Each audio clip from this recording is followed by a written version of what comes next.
Hello. Welcome to the first part of the Necromancer's evolutionary traits. A special thanks to my channel members for supporting me. And if you want to support, you can join my channel membership for as low as $1. Thank you very much. Let's begin. At the beginning of this series we see that a really big war is going on. At the grandest kingdom last line of defense Endeavor stronghold. A really big army of monsters is attacking. Soldiers are being overwhelmed by the monster number. Some monsters starts to scale the wall. One of the soldiers says, "Fight with all you have, Endeavor soldiers. Slay every single one of those orcs."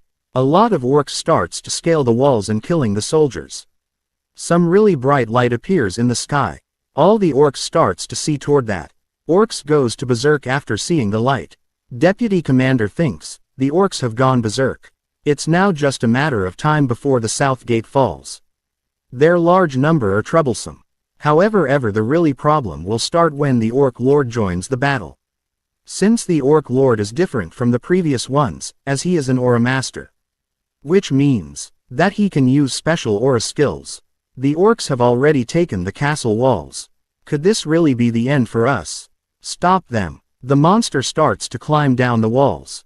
They says, no matter what happens, protect the castle with your lives. One of the orcs steps on a soldier. All the dead soldiers start to get up. Even the dead soldier under orc's feet grabs the orc. Everyone is really surprised and say, "What is that light?" The corpses are standing back up. All the undead starts to fight orcs. Soldier says, "There's a necromancer."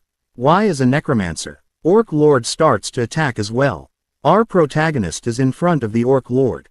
He says, defeating you with just normal corpses isn't possible.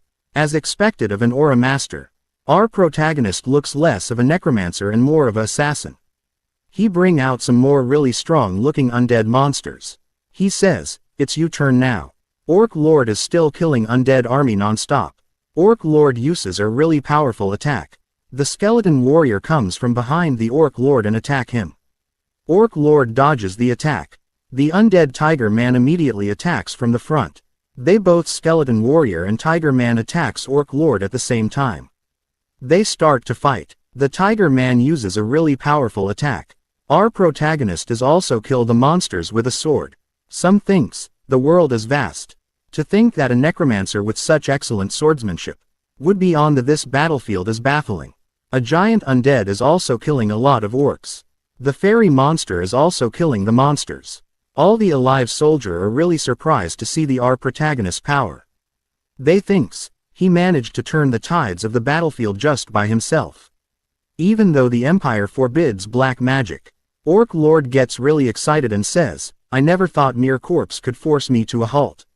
But don't you dare think you can defeat me with just this. Splendid. Our protagonist get in front of Orc Lord and says, finally a usable body. You have the qualifications to become one of my companions. Our protagonist extends his sword. He start to attack Orc Lord. Orc Lord grabs the sword with his aura hand and jumps to attack. Our protagonist one in hand and leg gets cuts. But in the next moment it is reattached. Orc Lord is surprised to see that and smiles. They both starts to fight. Orc Lord attacks him. His sword hits a lot of bones. Our protagonist can summon the piles of bones to defend himself. Our protagonist thinks, I must become even stronger.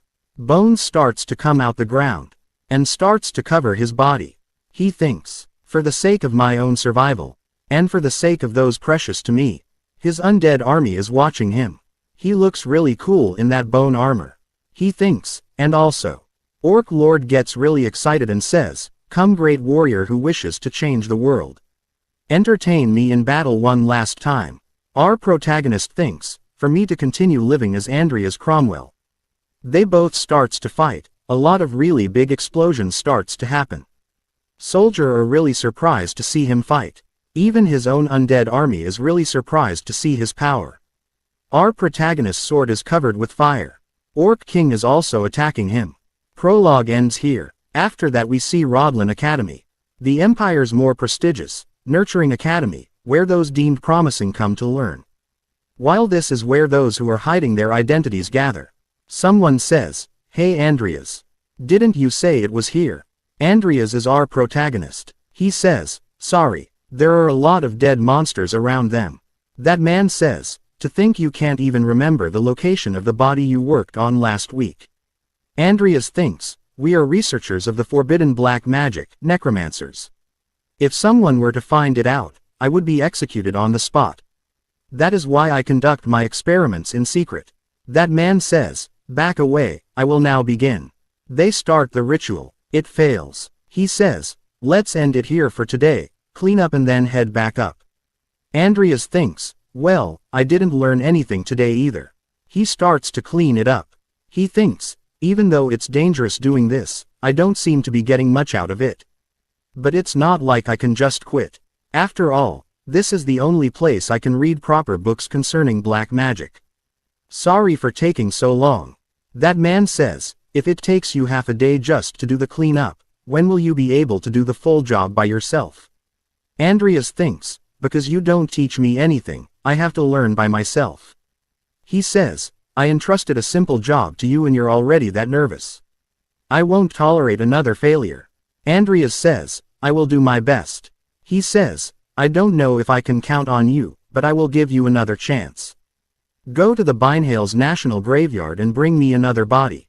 Don't forget, I am the one who took you in despite you being an orphan. So you have to constantly prove you are worth living. If you can't, you already know what will happen. Andreas thinks, I will just become another body of his to perform experiments on. He says, so do it well. Now leave. He says, yes, sir.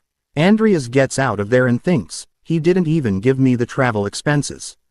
Other students looks toward Andreas with really surprised look on their face. Andreas says, I'm not some kind of spectacle out of my way. He thinks, I have not the slightest idea of how to get out of this. His full name is Andreas Cromwell, Magic Department 3rd year, untalented. An orphan from a fallen family. A typical man who curries face with the strong and slams the weak. The worst rated of the academy, a third-rate villain. The type of character that nobody wants to play as. But even though I don't want it, I have to keep living as Andreas. He says, I am Makoto Kaneshiro and I am inside the world of great sin. I was a member of the special forces who couldn't adapt to the life of a normal member of society. And for me, the only thing that supported me in my heart was the great sin. So I just forgot about everything and immersed myself in the game. And when I finally managed to clear it on my 12th week, Makoto Kaneshiro, someone who possessed detailed knowledge of my personal information and gaming habits, called me. As I was surprised, I tried to turn off my computer instantly. But without realizing, I turned into a character of the game at a point half a year before the main story would begin. Andrea is a character who was followed by the shadow of death. Why, you ask? Because all the characters go through the same event. They discover Karen's true identity and then kill him. Together with me, so if I don't find a way to get away from Karen before the main story begins, then I won't be able to escape being involved with the main characters. Can I really clear this? I have no choice but get stronger before it begins. The only thing I can count on is the 2 special traits you get for playing 13 weeks. But one of them is random and I got the dual core trait. That makes you able to use both magic and swordsmanship. I doubt that I can survive just focusing on one of them. And that leaves me with the other main trait that I can choose. So I have no choice but to choose one that synergizes the most with my necromancy. He says, chose characteristic. A list of traits appears in front of him. He thinks, seeing it for the first time, there really are a lot to choose from. Chinese Dao. Weapons path, probably not those. First let's look at the ones I haven't seen before. I'm certain I can find the solution in here. He, the trait evolution. He chooses evolution. He thinks, is the phenomenon that adapts a living creature for it to real higher places. It's a trait I haven't seen before in the game so far. What is really need right now was something that allowed me to outgrow those castle walls and evolutionary development. There's no need to think further. Evolution trait selected. I can finally see it. What kind of future this trait will bring for me. We see him behind the master of a dragon and he is the king of everything. He thinks, in this world, I will definitely survive and clear the game as Andreas. The first part of the Necromancer's evolutionary traits ends here. If you want to see more, Please subscribe and like, and if you want to support me financially you can join my channel membership only for $1. Channel membership and Discord links are in the description if you want support me. And a special thanks to all my channel members for supporting me. Thanks for watching. Hello. Welcome to the second part of the Necromancer's evolutionary traits. A special thanks to my Patreon for supporting me. And if you want to support, you can join my channel membership or Patreon for as low as $1. Thank you very much. Let's begin. At the beginning of this part we see that at Maple Leaf Dormitory Rodland Academy Free Facility, Andreas thinks Andreas was a very minor villain in the game, but seeing it firsthand, he really was so powerless. He can barely use a single elemental magic. My only immediate asset is his necromancy, which is why I chose the evolution trait. I'll stop by the underground research room before I head to the graveyard, since I can't be wasting my time. I need to get stronger as fast as possible, not only for the event.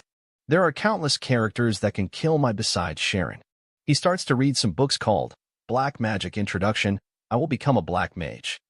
Troublesome Black Magic. He thinks, what horrible titles. Each could get me instantly killed if I'm discovered with it. But there's something that can kill me in this room right now. If I'm not mistaken, she is clearly a vampire. The vampires in this game are unfazed by direct sunlight and are beings that are capable of wielding powerful magic. She's not the kind of being that Sharon CNA get his hands on easily. She's probably the equivalent of a mid-game boss. She says, "Hey, won't you help me get out of here?" After that we see is on a train going to the graveyard. He thinks, frankly speaking, that was tempting. Perhaps it's a godsend gift. She says, "If you let me out, I will kill Sharon. Aren't you afraid that he will kill you someday? How about it?" He thinks, as expected of a vampire, she saw through my caution with Sharon. I haven't been acting like Andreas for a while now, so maybe it was because of that. If I release you, there's no guarantee that you will let me go safely. She says, "I swear it. I won't kill you." He thinks, but would a higher being like her keep a promise with a human? She says, "It's the truth. I swear." He thinks, am I supposed to just believe that? He says, "I'll think about it. If I betray my teacher right away, things would get troublesome." She says, "Hey, there's no time for that. Release me this instant." He thinks, let's try researching more about vampires. Perhaps there is a book about handling them somewhere. The next stop is at the National Graveyard. Right now, we are arriving at the Harfell station. The doors will open on the right side. Andreas is pulling a really big bag. He thinks, this really is the body of a mage. Moni is a think, but for now I have to put up with using physical strength. Here is where the black mages gather their corpses, the National Graveyard. He says, "I've come from Jenny's house. I'm here, third grandson." They ask, "Did you bring flowers?" He says, "I've brought 13 azure sky irises." They says, "Is that so? Come in." There is a man who says, "My hip hurts." He see Andreas and says, "Nice timing. As promised, a knight's corpse. Take it or leave it." Andreas says, "Thank you very much." Andreas starts to pull the knight and says, "Damn, he's heavy." He packs him into a suitcase and says, "Now let's leave before it gets too late." It feels like I've seen that name on the gravestone somewhere before. He thinks, no way. Is this the Aura Master Nickel Liefeld? Someone who spent decades in isolated training following the path of the sword. But even though he dedicated his whole life to the sword and became an Aura Master, at this moment, he died of old age. That was one of the game's Easter eggs. I still wonder why they added that in. But here nobody knows that Nickel became an Aura Master at the end. If I create a Death Knight with this body, of course not even Sharon can create a high-ranking one. But after I evolve, it'll be a whole other story. So I definitely need to find a body with good latent abilities. He says, "Sir Paimon." Paimon says, "Do you want another body?" Either way, it's a no. Got it? You have to get Karen's permission first. Please think of my position here. Andreas says, "What if I trade this ring for one? This ring is engraved with a count's crest. If I sell it, I can make a fortune." Is he really offering it? Andreas says, "I have nothing but this old ring of mine. And as a mage, results matter the most to me. So I will gladly offer it." Paimon says, "Is that so? I will definitely hide it from my teacher, so please take it." Paimon says, "Fine then. I'll give in." Andreas thinks, even though it's the ring of a fallen noble household, it's still irresistible. Andreas says, "Thank you very much, so let's dig up this one then." Wait, that's a tough one. Andreas thinks, the clear future I saw yesterday is finally starting. When I go back, I will start my necromancer training as soon as possible. I'll be in your care, my first subordinate. After that we see Sharon says, it seems like a usable body. Take care of the reagents while I'm gone. And of course, you'll be responsible for the aftermath too. Andreas thinks, I just returned, and he's already ordering me around. I do chores better when I'm annoyed. Perhaps my body instinctively remembers. I say to quickly finish this up, so that I can start studying right away. At my current level, can I really use Nickel's body? With my skill level, a skeleton is the most I can work with for now. It's probably possible to evolve thing with the evolution trait, but I'm not certain because I haven't tried it out yet, and I don't even have money, so I can't practice on another body. Vampire says, hey, how long are you planning to make me wait for? He says, you weren't sleeping? I already said I would kill you. Let me out. Do you really want to live the rest of your life as Karen's assistant? Andreas gets close to her. He thinks, I was waiting for you to talk to me. She says, that's right. Have you finally made up your mind? He thinks, I've always wondered how Sharon even managed to tie you down. But as I read this, I've figured out the answer. She says, what's wrong? Why are you standing there in silence while staring at me? Are you still in doubt? She says, hurry up and make up your mind. Otherwise, I might still kill you even if you release me. He says, I will let you out. I can't stand Sharon anymore. She says, so you've decided. Now remove my restraints. He says, however, you must swear on your family's name that you won't kill me. He thinks, judging by her reaction, the content of the book was true. When a vampire swears on their family's name, they are prohibited from breaking the promise they made. She says, I understand. I swear on Lucifer's name. He thinks, that easy. System says, you have fulfilled the conditions. An evolvable specimen has been detected. Angela Lucifer's evolution probability 55%. He thinks, what? Evolution probability? Just because she swore? System says, evolution. Unique. Targets who accumulate enough experience can evolve from a lower grade to a higher grease. Can be used on all targets that are not hostile. A genetic divergence can occur. Would you like to evolve it? He thinks, seems like I can use it on other entities apart from my summons. This is my chance to test it out before using it on Nickel. He thinks, even if something happened, it's not my fault. She says, what is it? Did you deceive me? He presses yes. She starts to scream with a lot of pain. She says, hey you bastard. What the hell did you? She starts to feel even more pain. He thinks, what the hell is happening to her? He says, hey, vampire. Pull yourself together. Shit, now I don't even know if I succeeded. But I learned one more thing about this trait. Andreas thinks, if I can evolve entities that are not my direct summons, I could certainly evolve my own. So it should be fine to summon Nickel right now. Let's do this.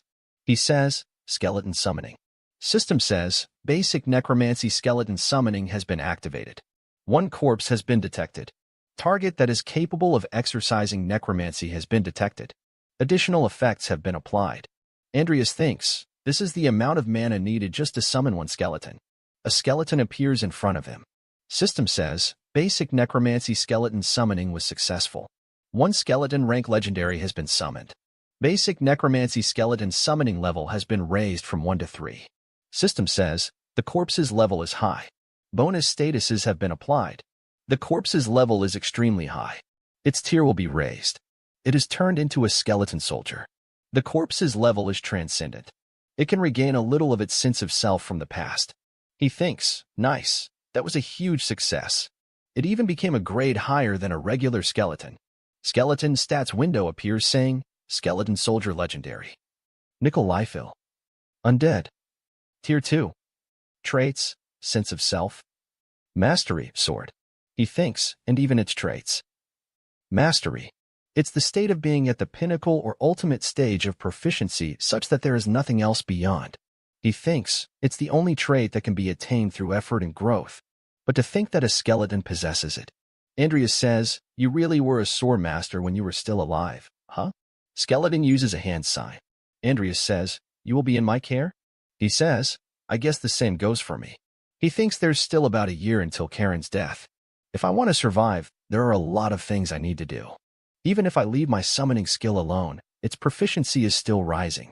Anyways, I'll let Nickel out of the room for now. System says, there are currently 1 out of 5 summons in your storage. Would you like to summon 1 skeleton soldier? He says, yes, come out. It'd be bad if someone sees him. Let me dress him up first. Nice.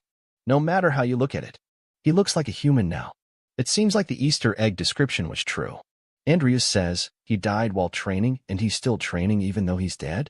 It's good for me anyways, since I've finally found a way to cultivate this shit trait of mine. He says, Nickel, won't you teach me swordsmanship? Cromwell Informational Scroll. Great Sin World Overview. In the world of Great Sin, both talents and its rank are important factors. The shorter the name, the stronger the talent is. For example, movement is the highest level of physical abilities there is, as opposed to motion prowess that would be a grade below. Genius, exceptional, extraordinary, ordinary, poor. The second part of the Necromancer's evolutionary traits ends here. If you want to see more, please subscribe and like. And if you want to support me financially, you can join my Patreon only for $1. Patreon and Discord links are in the description if you want to support me. And a special thanks to all my Patreons for supporting me. Thanks for watching. Hello. Welcome to the third part of the Necromancer's evolutionary traits. A special thanks to my Patreon for supporting me. And if you want to support, you can join my channel membership or Patreon for as low as $1. Thank you very much. Let's begin. At the beginning of this part, we see that Skeleton is training Andreas' swordsmanship. He swings the stick and says, like this. Andreas thinks, my body is creaking like crazy. Thank God you taught me how to keep up with a body like this. It's kind of like having a crazy aura master as a teacher. Or should I perhaps say that they're all crazy? If I'm taught correctly, I'll be able to use aura, and in the future, I'll be able to switch between aura and mana, and I won't need to choose just one because I have the dual core trait. I'll be able to walk the path of a magic swordsman since I'll be using both the mana in my heart and my dantian. It'll be hard for me to grow, but if I get past the initial stages, I'll be stronger than anyone. Just like the great Emperor Edmund, the one who founded the empire. Skeleton pinches him. What the hell did you do so suddenly? Skeleton says, focus. Andreas says, how can you grip me so strongly when you're just a pile of bones? Andreas thinks, I was a member of the Special Forces, so physical training is a breeze for me. I'll teach you a lesson or two about guts, Andreas. You skeleton, if you pinch me one more time. After that, we see that he is drinking tea and thinks, since I skipped class today and let Nickel out, how much did my necromancy level up? He thinks about 2 points in 5 hours. It went up a lot faster than I thought. Of course, after reaching beginner grade, it should be a lot slower. He thinks it'll take 200 hours to reach beginner necromancy. Come to think of it, Sharon hasn't called me for a while, has he? The vampire looks the same, so he probably did not find out. It's taking a lot of time for the evolution to finish, so nothing probably went wrong. Nickel is training right beside him. He says, I know that you don't get tired since you're an undead, but you're something else. If I had potions, I could also train while healing myself forever. He thinks of 2 potions. First is Healing Potion. It heals internal injuries and heals fatigue. And second is Regenerating Potion. It heals external wounds and amplifies one's recovery rate. But there's no way a poor person can afford them. If I make them myself, I can probably spend less on the costs of making them, but it's not as easy as in the game. I know the necessary ingredients, but I don't know the specific ratio. So it's better for me to attend some of the classes to fill up my knowledge. He goes to the potion calls. Students there say, why did he come to potion class? Probably to pick up girls. His family's already ruined. What is he even doing here? Andreas thinks, I hear you, you bastards. Endure it. I'm not here to stand out at all. A teacher says, silence, let's start the third lecture. Professor Vauban's class, Intermediary Medicinal Herbalism. Andreas thinks, the contents and events haven't strayed so far. Now just go to the part about the mixing rates, please. Teacher says, the next one we'll be talking about will be the method for making a physical reinforcement potion. I've said before that it's based on mohen leaves and 3 other materials, right? Andreas thinks, the contents of the lecture and my game knowledge aren't matching? Even though it's an intermediary potion, you're teaching a potion with so many side effects? Andreas says, teacher, can I ask you a question? He says, please ask away, Andreas. Andreas asks, why don't you add Hong Pishi extract and moderate root bark? Teacher says, why should I add those in? If you want to add those, then just go ahead and make a soup. Andreas thinks, what I said right now were all the necessary ingredients to make a physical reinforcement potion, so what's with those reactions? Maybe this recipe hasn't been discovered yet? Even though I went through the trouble of going to the class, my knowledge is way better than what I just learned. Maybe it's better for me to study alone, after all. After that, he goes to the Academy Grounds research department. He is trying to make potions, but he is failing again and again. He says, not again. He thinks, even though I know the recipe, what I need right now is a reliable way to make them. Also, the materials cost a lot more than I thought. I'll go broke soon. What if someone helped me? No way anyone would help a trashy person like Andreas. A female student gets there. She says, as expected, Senior Andreas is here. He thinks, shit. Why did a playable character come here? She's the one playable character who's a genius at potion brewing. Lucia Everlast. She shouldn't be close to Andreas, so why is she here? She says, it seems like you've been failing a lot. Andreas thinks, leave her be. If I ignore her, maybe she'll leave. What were you experimenting on? He says, it's a secret. He thinks, even though I went to class and got nothing out of it, my problems keep increasing. She says, you really are bitter, aren't you? Fine. It's not like I thought someone like you would propose something first. She says, Senior, won't you study with me? Don't you think it's a good idea? There is no need for me to refuse. He says, what do you want? She says, is it weird for me to want a research partner? He says, you don't gain anything out of this. She says, the demand gratitude, nothing less. It seems like you have some kind of talent and could create some amazing things. I look forward to medicines that don't yet exist in this world. He thinks, I was just trying to make medicine for myself.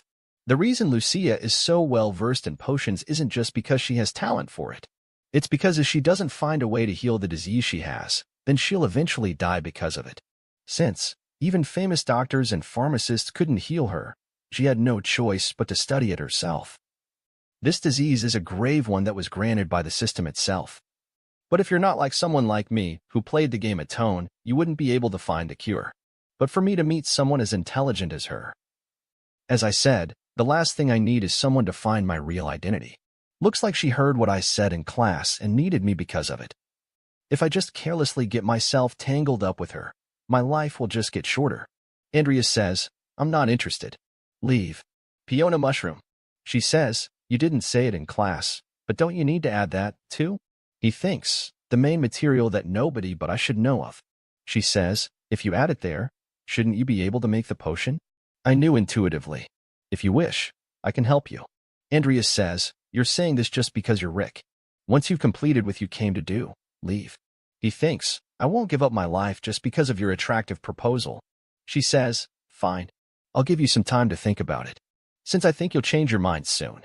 He says, I don't need to think about it. He thinks, even though I won't be worrying about anything, the risks are too high. He starts to train. He thinks, I can find the ratios myself. The problem is the money. As I thought I need a way to make money first. Is there any good idea that comes to mind? Andreas says, you really know when I'm not focusing. After the training ends, I'll have more time to think about it carefully. Is there really no viable way for me to get money? Andreas thinks, the only idea I have right now is to beg my sister for money after she sent that letter saying that she misses me. Isn't this the exact same thing that the previous Andreas did? No matter how much of a scumbag you are, this is not the way to make money. I swear this will be the last time. Another female student sees him and says, Andreas Cromwell? For him to be walking around while carrying a book. Did he finally manage to get the determination to do something? She says, even if he changed, there's no way to fix his trashy personality. He thinks I forgot about it. Diane Alvin, the genius magician and young lady of the Alvin family. Another character who can easily kill me in the academy. We got along pretty well when we were kids, but because the Cromwell family had lots of debt to pay, we eventually grew apart. Andreas did some pretty bad things since then, so she would probably kill me just by me talking to her. Either way, my dying wouldn't be weird at all. As I thought, asking my younger sister for money is the best option right now. After that, we see the capital Rodlin. Andres says, it should be around here. Someone says, you've come, Andreas. I sent so many letters, but you didn't answer any of them. What happened? He says, I'm sorry for making you have to work, Amy, even though you're a lady of accounts household.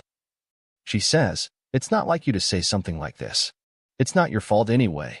She is Amy Cromwell, and Dyras's younger sister. She says, why are you making such a serious face? Do you need more money again? She brings out an envelope and says, I thought about it and prepared some for you. She says, you can't spend it carelessly, okay? He says, thank you, Amy. I'll definitely pay you back. Where's your ring, Andreas? He says, the engraved ring? I took it off so I wouldn't lose it. She says, you're taking good care of it, right? He thinks, I can't say the truth to her. She says, you didn't do it, did you? No matter what, you shouldn't have. He says, I'm sorry. She says, get out. I don't want to see you anymore. He says, wait. She says, don't come here. You don't have to pay me back anymore. He says, I'll get it back. He thinks it must have been a really important item for her. It's my first time seeing Amy so angry. What's this miserable feeling? I have to get that ring back as soon as possible. What meaning is there in life when you're simply existing? I wasn't happy when I survived alone back there either. I'll have to make it with what I got. I'll accept Lucia's proposal. The third part of the Necromancer's evolutionary traits ends here. If you want to see more, please subscribe and like. And if you want to support me financially, you can join my Patreon only for $1. Patreon and Discord links are in the description if you want to support me. And a special thanks to all my Patreons for supporting me. Thanks for watching. Hello. Welcome to the third part of the Necromancer's evolutionary traits. A special thanks to my channel members for supporting me. And if you want to support, you can join my channel membership or Patreon for as low as $1. Thank you very much. Let's begin. At the beginning of this part, we see that at Potion Manufacturer Experiment Report, someone says, hey, you get up and run a little. You've stayed like this for a whole week inside your room like a neat. Only idiots do those things. Andrea says, Lucia's also lazying around today while I'm pushing myself. Using your spare time to train and do experiments is pretty tiresome. But sometimes, she switches up and helps in making things go faster. Lucia is sleeping. Audrey's is calling her and says, why do I feel like I am the only one working here? She says, you're imagining things. Andrea thinks, she always makes me mad. She says, instead of doing nothing, decrease the amount of moderate and increase the amount of Todor's tree essence. He says, got it. Andrea thinks her intuition is really precise, and sometimes, she even gets into the heart of the problem. I'm doing this because of the money, but working together really was the best answer. Audrey's is mixing stuff together. System says, you have manufactured a physical reinforcement potion intermediary grade. Audrey starts to laugh. She says, what happened? Did you fail again? He says, it worked. Andrea says, I know it's really sudden, but the potion experiment report ends here. System says, talent potion brewing buff type ordinary has been acquired. Conditions have been met. Andrea says, I got a new talent? System says, Andrea's Cromwell's talent, evolution probability of buff type ordinary grade potion brewing is 32% evolve. He thinks, what the hell does this mean? So I can also evolve traits? Does that mean I can basically evolve anything if the conditions are fulfilled? 32% the value. It's even lower than the when I evolved the vampire. This is incredible. There are basically no side effects. Anyway, let's save it for now. She says, it can even be used daily. Let's go make a request to the Potion Examination Committee right away. Audrey says, you can do this part since I've basically done all the work so far. She says, I'm gonna be busy with my midterm starting tomorrow, right? But since you made it easy for me, I will take care of it for you. He says, so you were slacking off on purpose. System window appears saying, Angela Lucifer evolving.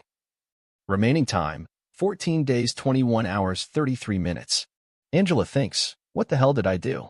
My whole body's burning and in pain. But I feel like there's something more to this pain. After that, we see an instructor says, when we reach the midterms evaluation spot, please gather so that we can explain how it's going to work. Andrea thinks, if it's Lucia, she can easily pass the first examination. After that, there's the Magic Tower, where the last part is done. I've been training a lot, so my swordsmanship and necromancy has increased considerably. It's fine as long as I manage to pass the midterms. And the vampire evolution is about to finish, so I could probably check up on her. If I give an excuse when I go back, it'll probably fine for me to check on her. A girl says, hey, Diane, what do you think the midterms will be about this time? The request and the group members will be random, right? If you're lucky, it'll be a breeze. Diane says, I wonder no matter who I get paired with, it shouldn't matter. She says, but it's not that simple. What if you get into the same group as him? Instructor says, in 1 minute, we will be arriving at Orkland training station. He says, everyone get off. They get off the train and instructor says, as stated previously, the third year's midterm exams will be a group test with random members. Each group will be composed of 3 students from the warrior department, 1 student from the magic department, and a supervisor. The group will have until Monday to complete the approved task. I wish luck to everyone participating. Then, let's start announcing the groups. Audrius thinks, shit. In the academy, there are countless villains besides me and Sharon. And just in this exam, 2 are in my group. First one is a player who fought the cult fanatic Hazar Gapri. And the other is the academy's indiscriminating murderer, Vivian the Lunatic. Why am I in the same group as them? Even my luck is that of a trashy characters? Someone says, hey, you saw the photos, right? I'm Christopher. I'm in the same group as you. Nice to meet you. Seems like you're training like a warrior, even though you're a magician. You disgust me. Don't get in my way.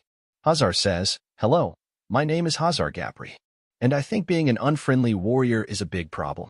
Andreas thinks, here comes the fanatic. Vivian Belkin tells them his name. Andreas thinks, crazy guys. Christopher says, who are you saying isn't sociable? Andreas thinks, they're even a mob like Knight in this group. They says, so you're saying I should leave a magician copying the warrior's training style alone? I'm fine with it since everyone should get a little bit of physical exercise anyway. Andreas thinks, don't fight, you idiots. They're not the only problem in this group. Why do we also have a Yankee for a supervisor? This is the worst group ever. Instructor says, when all the group members are gathered, the group can go get its request. Everyone please try to come back alive. Andreas thinks, coming back with this group? They are riding a train. Supervisor says, I'll formally introduce myself. I'm Ivy Claire, the supervisor of Group 9. Here's what our group has been tasked with. Look over it carefully. Investigate a village in Baron Bollaric's territory. There's a rumor that the landlord of the village of Thrym has been murdered. We sent an investigator 2 weeks ago, but he has also disappeared. We are therefore requesting an investigation be conducted by the Mercenary Guild. She say, any questions? Andreas thinks she's much more aggressive compared to the gang. Ivy Claire. Apart from becoming the youngest Aura Master in the near future, no more information is known about her character. Her skill is real, but I'm afraid her personality will make things difficult. Ivy says, I heard that Seaweed Head over there tried playing a knight recently. A mage like you? What a joke.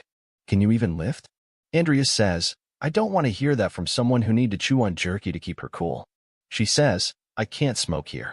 Do you want me to chew on you instead? He thinks, please arrive soon. They reach their destination. Bollaric says, you've come a long way, welcome. It is a shame that this incident has happened, but I'll briefly explain the situation to you. The landlord of Thrym Village is my nephew.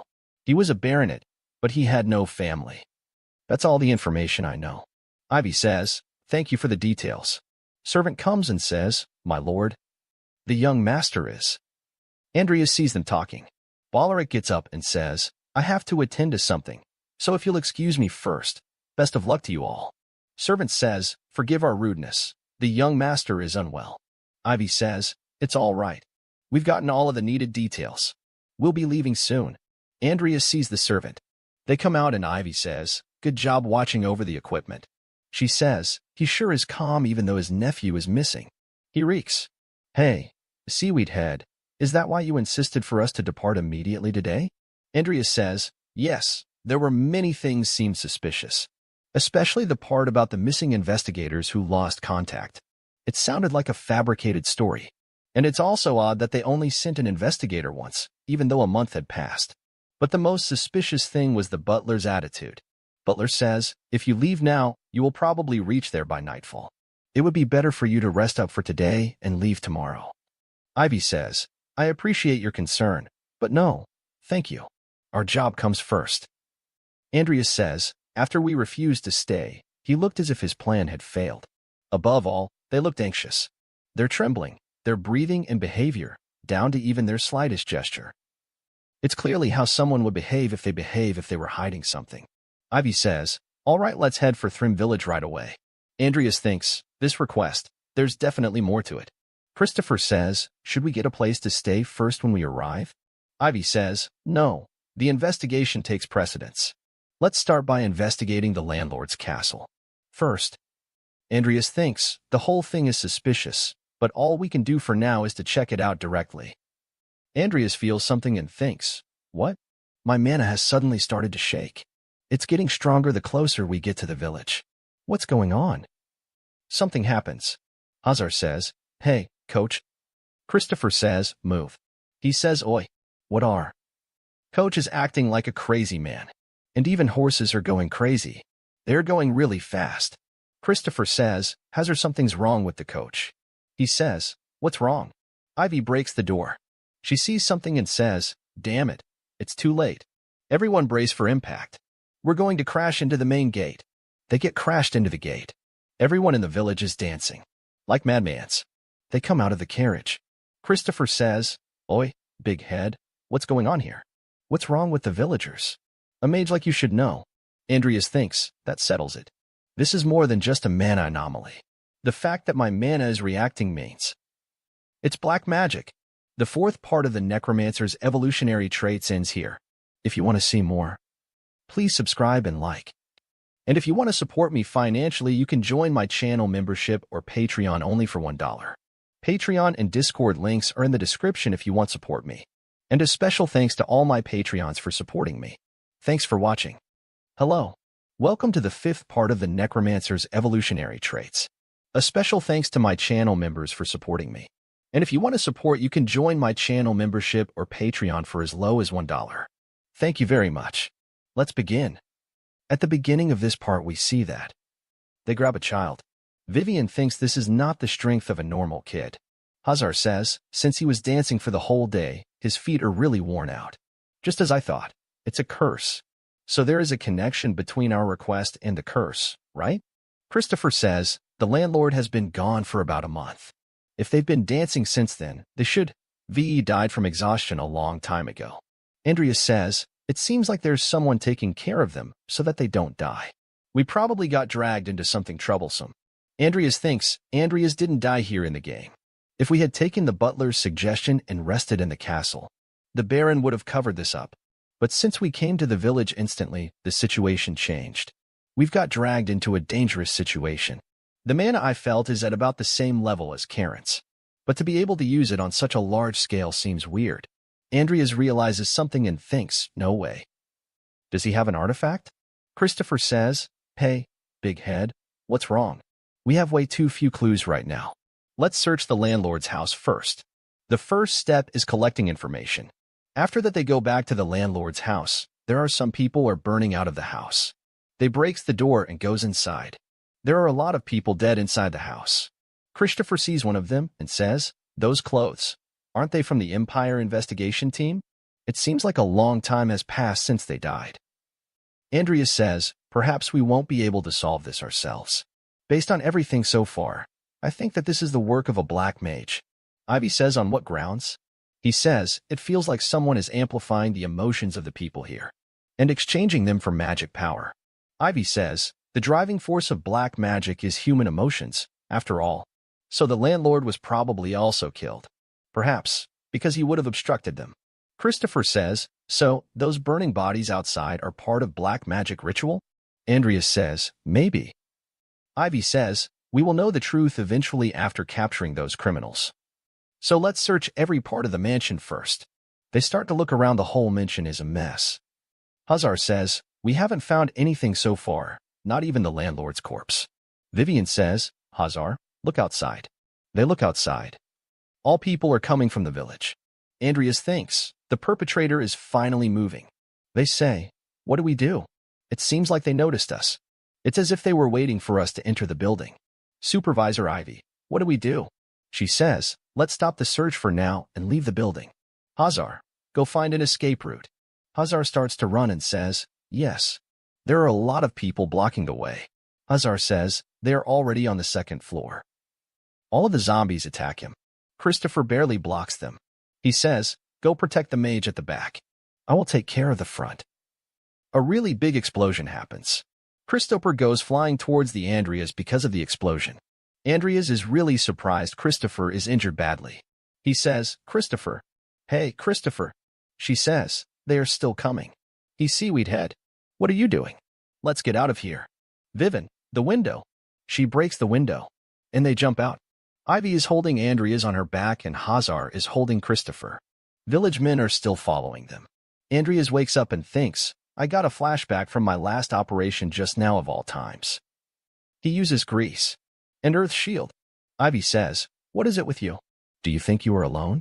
Don't use up your mana recklessly. Can you track the Black Mage's location right now? He says, I think I can if I do it right now. Since he's using his mana so blatantly, I will find him easily. He activates Mana Detect. He finds him. He says, they're at the house at our 9 o'clock, about 100 meters away. Ivy says, well done, Seaweed Head. Supervisor Ivy, please wait. Black Mage sees them. Ivy breaks the door and goes inside. She says, looks like we're right on the money. This could be where the Black Mage is hiding. A barrier appears. She is trapped inside the house. She says, damn it, they tricked us. One of the village women is there and she says, sister. It hurts. She thinks no. Andreas is trying to break the barrier and says, it's beyond my power. Black Mage says, how pitiful. Andreas think, what? Black Mage says, just like a moth to flames. A barrier appears above the whole village. Black Magic says, there's no rush. Everything was ordained by God. Kneel in the name of Sloth. He thinks, Sloth? Why is that name appearing now? The title of the game is Great Sin Peccata. Starting with Sloth, the 7 deadly sins were spit off from the main body, the Codex Apocalypse. And by collecting all of them, you can summon the last boss. He thinks they are the most important item for the story.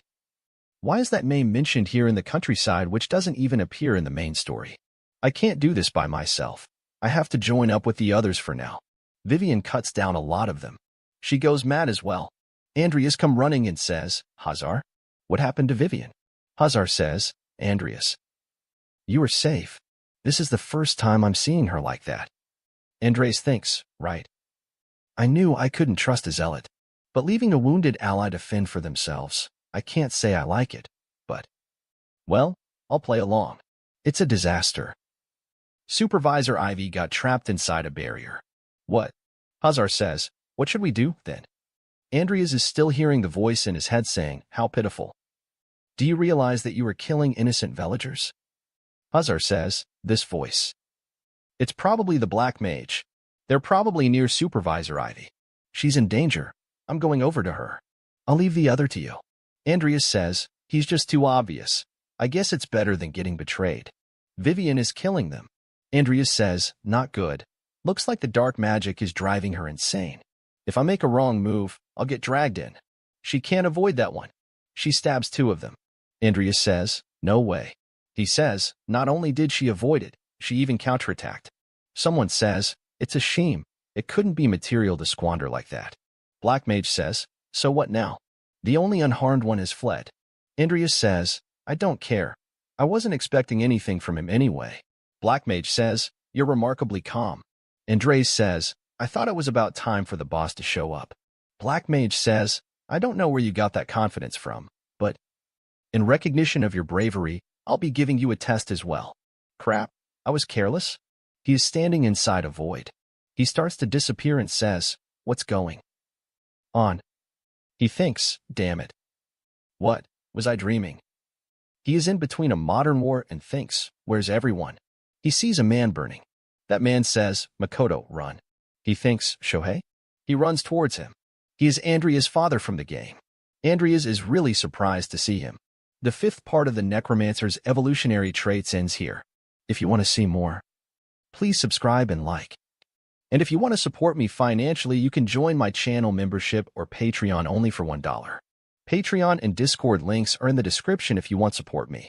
And a special thanks to all my Patreons for supporting me. Thanks for watching. Hello. Welcome to the 6th part of the Necromancer's evolutionary traits. A special thanks to my channel members for supporting me. And if you want to support, you can join my channel membership or Patreon for as low as $1. Thank you very much. Let's begin. At the beginning of this part, we see that his father says, take it, Andreas. As long as you have it, you'll be recognized as the true lord of the Cromwell household. Don't be burdened by this father of yours anymore. Please, be happy together with Amy. Everything around him disappears. He thinks, Black Mage is surprised. The magic barrier starts to break. Andrea's hand comes out. His barrier completely breaks. Andrea's is standing there.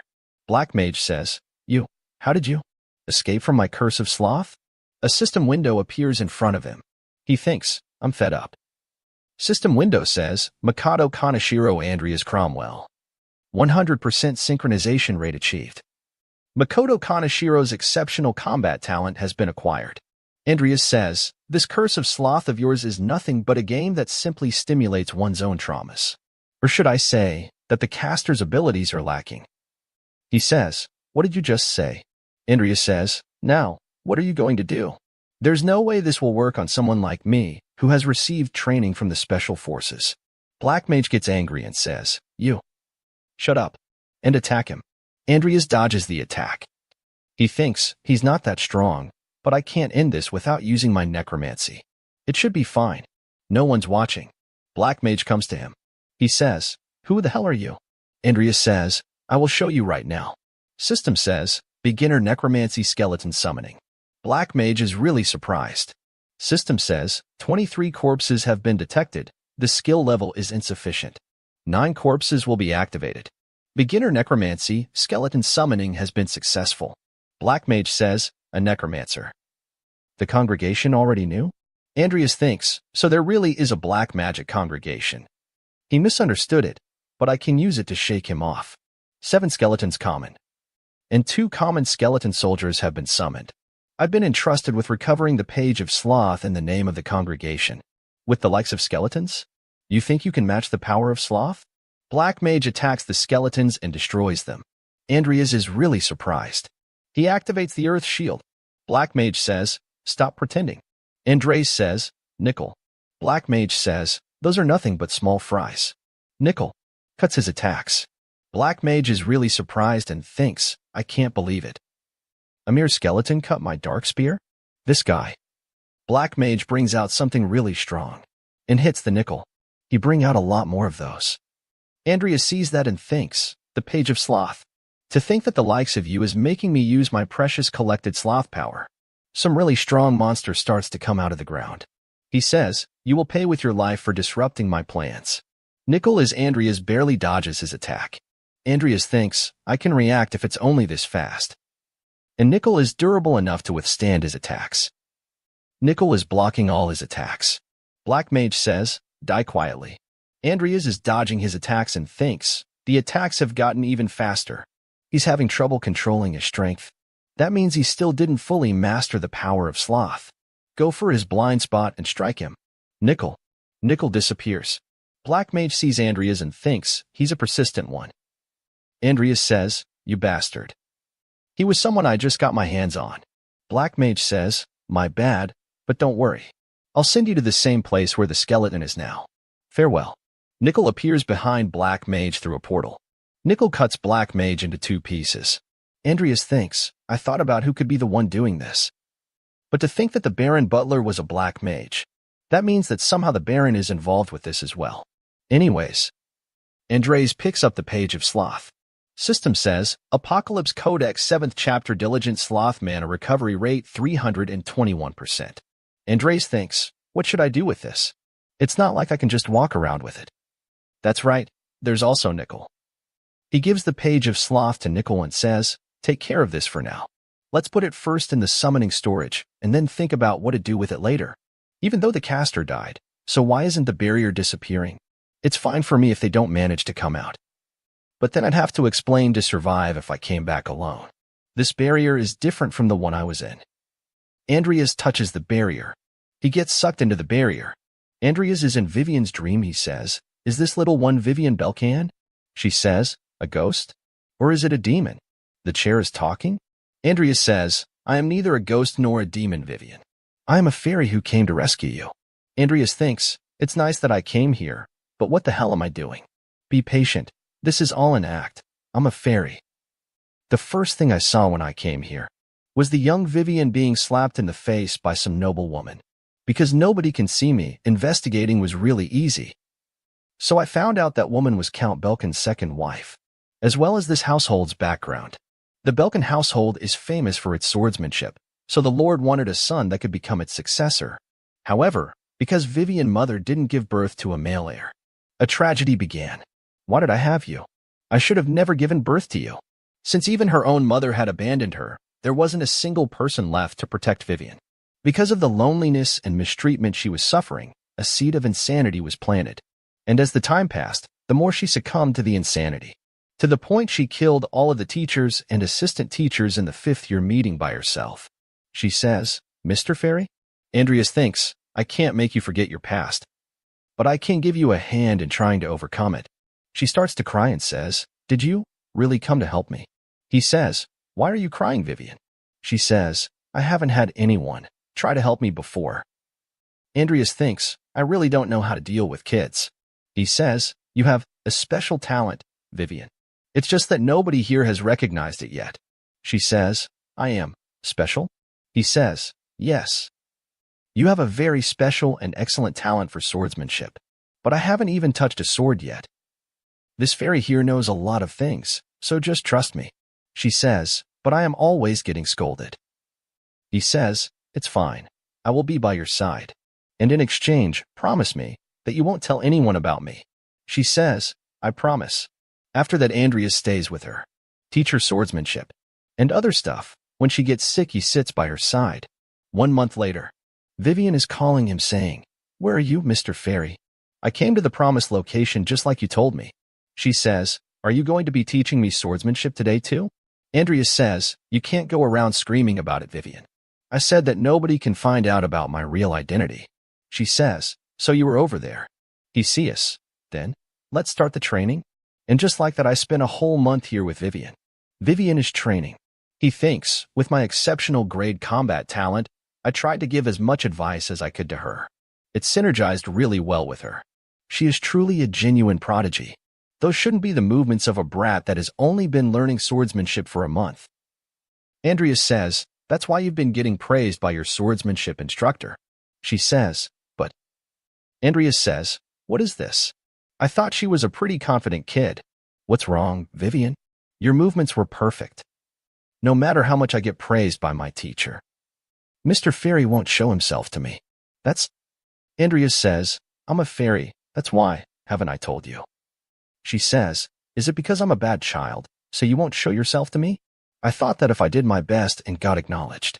But even though I tried so hard, you still haven't shown yourself to me.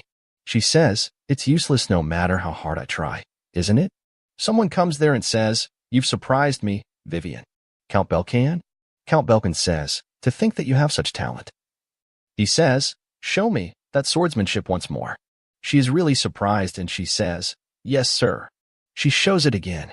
Count Belkin says, as expected of one with Belkin's blood. That was incredible. Belkin leaves. She says, Mr. Fairy, that was the first time my Tahir has ever praised me. To think that even I could dream of such a thing. She says, I really want to stay with Mr. Fairy more, but the time for me to wake up has come. Andreas thinks. So, she finally woke up. Because of you, I found the path to go forward. She says, I think I should follow this path and not stay stuck in the past. He says, Vivian Belkin, our promise. Please keep it. She says, I will, forever. Thank you so much, Mr. Fairy. She says, you showed me a good dream. He says, if it's Vivian, she can do it. The barrier breaks and Vivian is on the ground. He thinks, especially if it's the same Vivian from the dream. Baron Boleric is the one behind the incident in Thrym Village. Ivy learned of this fact after breaking the barrier on her own and joining up with us. Ivy says, hey, big head, cut this bastard's head off, and try not to scar his face. We're going to the Baron's castle right now. We started moving immediately. Her killing intent is terrifying. Christopher is dead, and Hazar is missing. No surprise there. Ivy is hitting the guards. They says, who are you? She says, put your swords away. Ivy says, I'm Ivy Clare, assistant professor of Rodlin Academy's night faculty. From this moment on, anyone who defends Baron Boleric is guilty of treason and will be executed immediately. Andrea thinks she's not going to just kill them all, is she? She is holding Black Mage's head. She says, recognize him? He's the one responsible for what happened in the village of Thrym. Take us to the Baron immediately. He says, you're here. So, Evan is dead. This is my son, Edel. He should have died of illness a few months ago. Andrea says, I see, so that's why he dabbled in black magic. He says, while I was looking around for medicine, a robed man visited me. He said he had a way to help my son. He says, I asked him to do whatever it took to save my son's life, even if that meant leaving him in this miserable state. He says, Edel, please forgive your foolish father. Ivy says those words. Say them to the people you and your butler have killed. She threw him. Guard says, my lord. Ivy says, why are Yoan just standing around there like a fool? Go call the investigation team right now and get rid of that monster in the back. Andreas uses a rock spear. Vivian sees him. He screams. Ivy and Vivian are confused. She says, Oi, big head. Why did you do that without my orders? Andreas says, a creature born of black magic should be dealt with immediately, before it makes any sudden moves. Besides, any important information must be in the Baron's hands. Am I wrong? Afterwards, the Baron was arrested and immediately taken away by the Imperial investigation team. When we returned to the academy, Vivian and I were also called in to give our testimony. It is clear that there was colluding with a black mage. They says, bring the Baron. We'll hold another hearing. Thank you for your time. You two can go home now. He thinks, Baron Boleric, the consequences of getting involved with black magic will surely be severe. Andreas thinks, but you should be thanking me. If I hadn't killed your son, he would have suffered the hell of being experimented on by a bunch of insane wizards. Vivian says, Mr. Fairy must have figured it all out, right? About the Baron's son. She says, you didn't want Five to let him live to suffer, did you? Andrea says, Fairy? What are you talking about? I almost spoke like a fairy. She says, but you sound just like him. Lucia comes running and says, Senior Andreas, are you done with your business? Andrea says, yeah, they said the hearing's over. She says, well, anyway, check this out. Senior, you're famous. She says, it's only been a short time since we unveiled the potion. Andrea says, for real, even though all I want is some peace and quiet. Lucia says, right? I heard you're getting a reward. Treat me to a meal, please. Andrea says, no, the reward money has to be split. She says, isn't she the one who's on the news along with you, Senior? Andrea says, and you only noticed her now? She's Vivian Belcan, a third-year night faculty student. Greet her. She greets her. She says, back to the story. You're the one getting the money anyway, aren't you? So let's go out to dinner and celebrate the success of our potion production. But the jury's not out yet. We'll have dinner some other time. She says, all right. Anyway, I'll see you at the Magic Tower tomorrow. Andrea says, yeah, I won't forgive you if you're late. After that we see at Rodland Magic Tower. And Dyers is holding Lucia and says, I knew it would end up like this. I was a fool to trust you. A man at the tower says, Andreas Cromwell and Lucia Everlast, correct? Andreas says, yes. He says, follow me. He says, the space in the Magic Tower is constantly changing, so please watch your step. You hear that? Now, wake up and walk properly.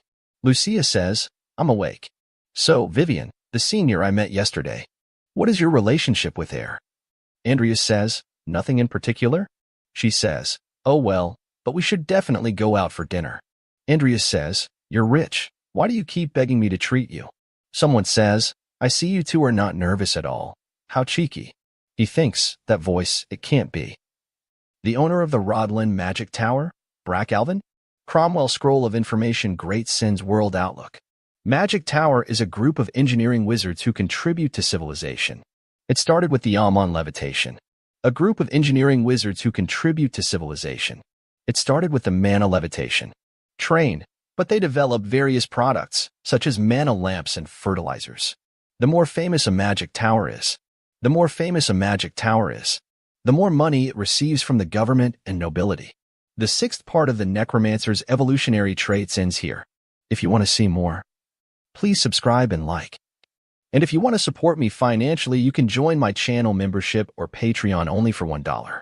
Channel membership joining link and Discord links are in the description if you want to support me. And a special thanks to all my channel members for supporting me.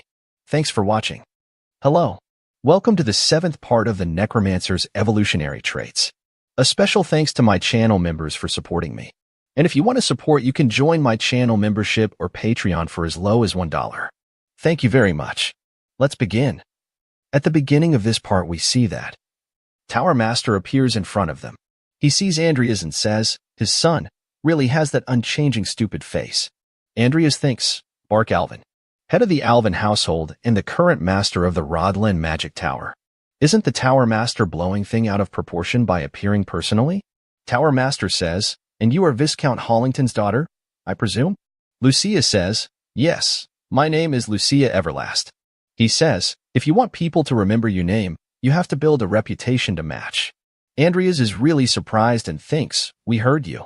Tower Master says, from now on, I will be the one in charge of this. Stand back. A really big magic circle appears under them. Lucisa says, this Tower Master really is a monster, being able to use such difficult and complex space magic, but it feels like he's exaggerating on purpose. Tower Master says, I can also hear you, you whippersnappers. They appears in front of some judges. They are really surprised to see him, and says, Tower Master. He says, is the potion examination still going on? They say, yes, we just finished the efficacy examination. All that's left is to ask some questions about the production method. Tower Master drinks the potion. He says, Mohem leaves, Tador tree essence, Jahaz fruit, and Peona mushroom. Is there anything else in there? Lucia says, Hong Pishi extract and Matarata root bark. He says, interesting. Judges says, I heard the rumors, but to think she could make such potions at her age. Tower Master says, since the examination is now over, approve it. Tower Masters say, but why is Cromwell's son here? On paper, this was reported as a joint effort, but he just got carried, didn't he? Lucia says, without him, I wouldn't have been able to create the potion. Tower Master says, you wouldn't? She says, that's right. Most of the work was done by him. I only helped out. Tower Master says, fine. I will verify this now. Lucia says, it seems like you can't use this magic outside of the magic tower. Andrea says, she's analyzing it even now. They get to the research facility. He says, make the potion right here. The ingredients are in the storage. Andrea says, understood. Andrea thinks, if I use something I didn't use before, there could be a problem, so let's go with this one. 5 minutes later, Tower Master tests the potions and says, I'll acknowledge that you created the potion correctly. Now, let's start with the questions. Why did you use Hong Pishi? Andrea says, well, I used it to get rid of the side effects and to improve its efficiency. Lucia thinks, so, Senior Seaweed can explain it well, too. Tower Master says, I understand you needn't go on. Andrea says, I didn't finish explaining it, though. Tower Master removes his blindfold and says, even though we haven't seen each other for quite a long time, the brat I knew couldn't have made something like this. He looks at him and says, who are you? Tower Master Sazi, are you joking, Sir Alvin? I am definitely Andreas Cromwell. The same Andreas you treated like a bug and made fun out of it all the time. Master says, you have become quite the interesting lad, haven't you?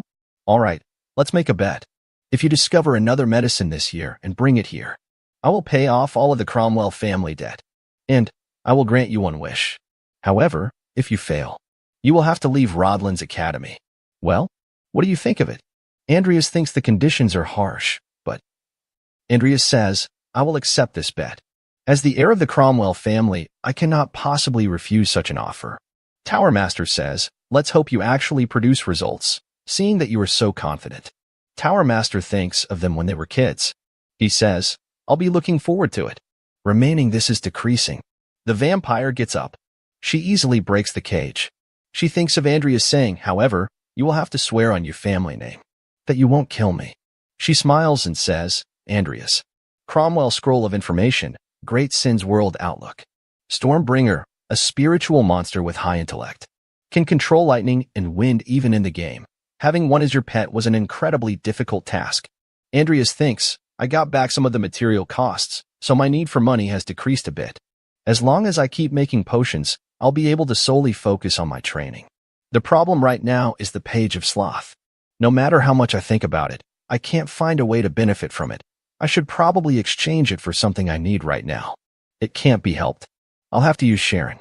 He gets back to the academy. He alone someone is watching him from above a tree. Am I imagining things? Vampire is watching him. Andrea's meet with Sharon. Sharon says, the hot topic of the academy is finally visiting me. Is this the potion? Andrea says, yes, I came to report to you right after the final examination ended. You've been researching it in secret from me, and now you're acting like a real disciple. I wasn't planning to master. Sharon says, shut up. Now come here without complaining. I'll engrave into you what it means to be my disciple. Andrea thinks he's holding a grudge because of something so trivial. How stingy. Looks like I can't bring the topic up today. Talking to him while he's in a bad mood is a no-go. I should be satisfied with just checking the vampire's condition. His hole is lit on fire. Andrea thinks, seems like the evolution was a success. It's a pity we won't be able to meet her anymore. She was a nice sample. Sharon is really angry, he says. Andrea says, yes? He says, did you do something to Angela's restraints? Andrea says, no, I was scared for my life. Andrea thinks, what an idiot. Even though she was just a hybrid. Servers, you're right. Sharon gets really angry. Andrea thinks, I'll bring up the page of sloth another day. Vampire gets there and says, Andrea thinks she was waiting to ambush me. She says, I've had something to ask you ever since I woke up. Care to answer? She says, look at me. Andrea, good, child. Now tell me about the power I got. Andrea says, why are you doing this? Didn't I keep my word? You should know the price of breaking the oath of your family name. She says, I know it all too well. But I can't help but to ask you something. I couldn't break free from he restraints with my own strength, no matter how much I tried. So I used another way. Do you know what it is? What was the amazing method I used? She thinks, why is this guy giving off that smell? It's just like the great sin of. She says, I finally see what it is. How interesting. Andres says, what the hell are you saying? She grabs him through the neck and says, there are lots of things I want to ask you, but since this place is too noticeable, I'll stop for now. Since we'll be meeting again pretty soon. For the time being, I'll be putting this power to good use. And since you helped me, I can't help but want to thank you. Andrea thinks, what is this strength? She says, don't worry. I won't make you suffer. Since you may be my fated partner. Cromwell Information Scroll. Great Sin World Overview. Drop materials. When the Great Sin was a game, only useful items dropped. However, since the game has now turned into reality, I have to deal with the raw material myself, and that makes the processing and mixing much more difficult. The 7th part of the Necromancer's evolutionary traits ends here. If you want to see more, please subscribe and like. And if you want to support me financially, you can join my channel membership or Patreon only for $1. Patreon and Discord links are in the description if you want to support me. And a special thanks to all my Patreons for supporting me. Thanks for watching. Hello. Welcome to the 8th part of the Necromancer's evolutionary traits. At the beginning of this part, we see that, at a delusion dormitory, Diane says, and then, Lord Philip, with his one-handed sword. Julik says, Diane, stop your preaching just for a little bit. She says, Julik, if you look hard enough, even you can find a knight to root for. By the way, did you hear? It appears Lucia Everlast passed the Magic Tower potion examination. She says, wow, at that age? I heard she was lazy, but it looks like she's the real deal. But the really surprising part was this. Look, can you believe it? Andrea's Cromwell. To think someone as untalented as him managed to help create this potion. When I first heard, I thought it was a lie, too. After his family's downfall, he could only blame his circumstances and talent. What did you accomplish on your own? He said. Did he, that trash, really change? I'll have to confirm this myself. After that we see in the class. Lucia says, Senior, why are you wearing so many clothes? Andrea says, I'm not feeling well. Lucia says, then why are you here instead of resting? Andrea says, I need to attend enough classes to graduate. Andrea thinks, last night, I can't let anyone see this huge scar on my neck. She said something about a fated partner and some smell. What the hell was she talking about? She just bit my neck all of a sudden and disappeared. Professor says, is everyone here? Student says, yes. Then, let us start the lecture right away. Professor says, Andrea's Cromwell, why are you wearing so many clothes? Are you sick? Andrea says, yes. I caught a cold. Professor says, you seem to be tired because of your potion research. I already marked you as present, so you may leave. Andreas says, thank you very much. But it feels quite lonely here. You even asked me, a professor of medicinal botany, for advice. Perhaps it was too difficult to include my name? Andreas thinks, what is he saying? You didn't contribute anything, and you want a piece of it? Andreas says, I am really grateful for the advice you gave me, teacher. Especially the one regarding the Hong Pishi extract and the Matarata tree bark. Lucia thinks, is he picking a fight? Andreas says, you said that if I added those, I'd be making soup instead of a potion. But, as you can see, the soup was just too good. Everyone is really surprised. Professor says, you are overstepping your boundaries. Andreas says, since I'm not feeling well, I'll be leaving. Professor shouts and says, Andreas Cromwell. Andreas thinks, when I was just a small fry, you guys kept ridiculing me, but now you want to be friendly? Andreas thinks, just shut up and lick my boots. I can just go to another class if I need credits. Professor says, how long are you going to ignore me? Lucia says, Professor. Professor says, Lucia Everlast? Lucia says, can I explain it on his behalf as someone who co-created the potion? Andreas thinks, what the hell are you thinking? Professor says, go ahead. Lucia says, we learned the basics about making potion in this class. And then, we put those basics to practice. So our conclusion is that doing your own research without anyone's help means a lot. I mean, isn't that our duty as magicians? Professor says, that's right. Andreas thinks, Vauban is being overwhelmed by Lucia. Lucia says, we'll ask for your advice next time, if you aren't occupied enough doing your own research. Vauban says, you can always come for my advice. And you, take care. Get back safely. Andreas thinks, Lucia, you did really well, de-escalating the situation. I still don't know why, but thank you, he says, reporting about the potentially scoutable candidates. First, I will report about the students already enrolled in Rodlin's Academy. Someone is ready a report. He is Wu Ongwa officer or Master Duke Sinclair Cloche. Sinclair Cloche says, so, the Everlast Company's daughter created a new type of potion, and they're making it available commercially? His assistant says, correct. They name it the Everlast Potion and are currently monopolizing its sales. Sinclair says, do you have a sample? His assistant says, yes, sir. Sinclair says, is she already made this while only being a first-year student? Surely many people will try to recruit when she graduates. His assistant says, that is why we need to connect with her now. Sinclair says, also check if there are any other who have got their eyes on here. His assistant says, so, how is it? He says, it surprised me. If they manage to commercialize this, it will revolutionize the market. It's several times more efficient than the one currently available on the market, and there's no side effects. However, there is another thing worth taking note of, Your Excellency. The report stated that the potion was co-create. Kane Cromwell's son? Huh? Did he have a talent for potion making from the beginning? She says, it doesn't seem like it. There is also a rumor circulating, saying that he took advantage of her. But then, would there be any reason for her to add his name? No, and since neither household holds any particular relationship to the other. Sinclair says, then, let's investigate it.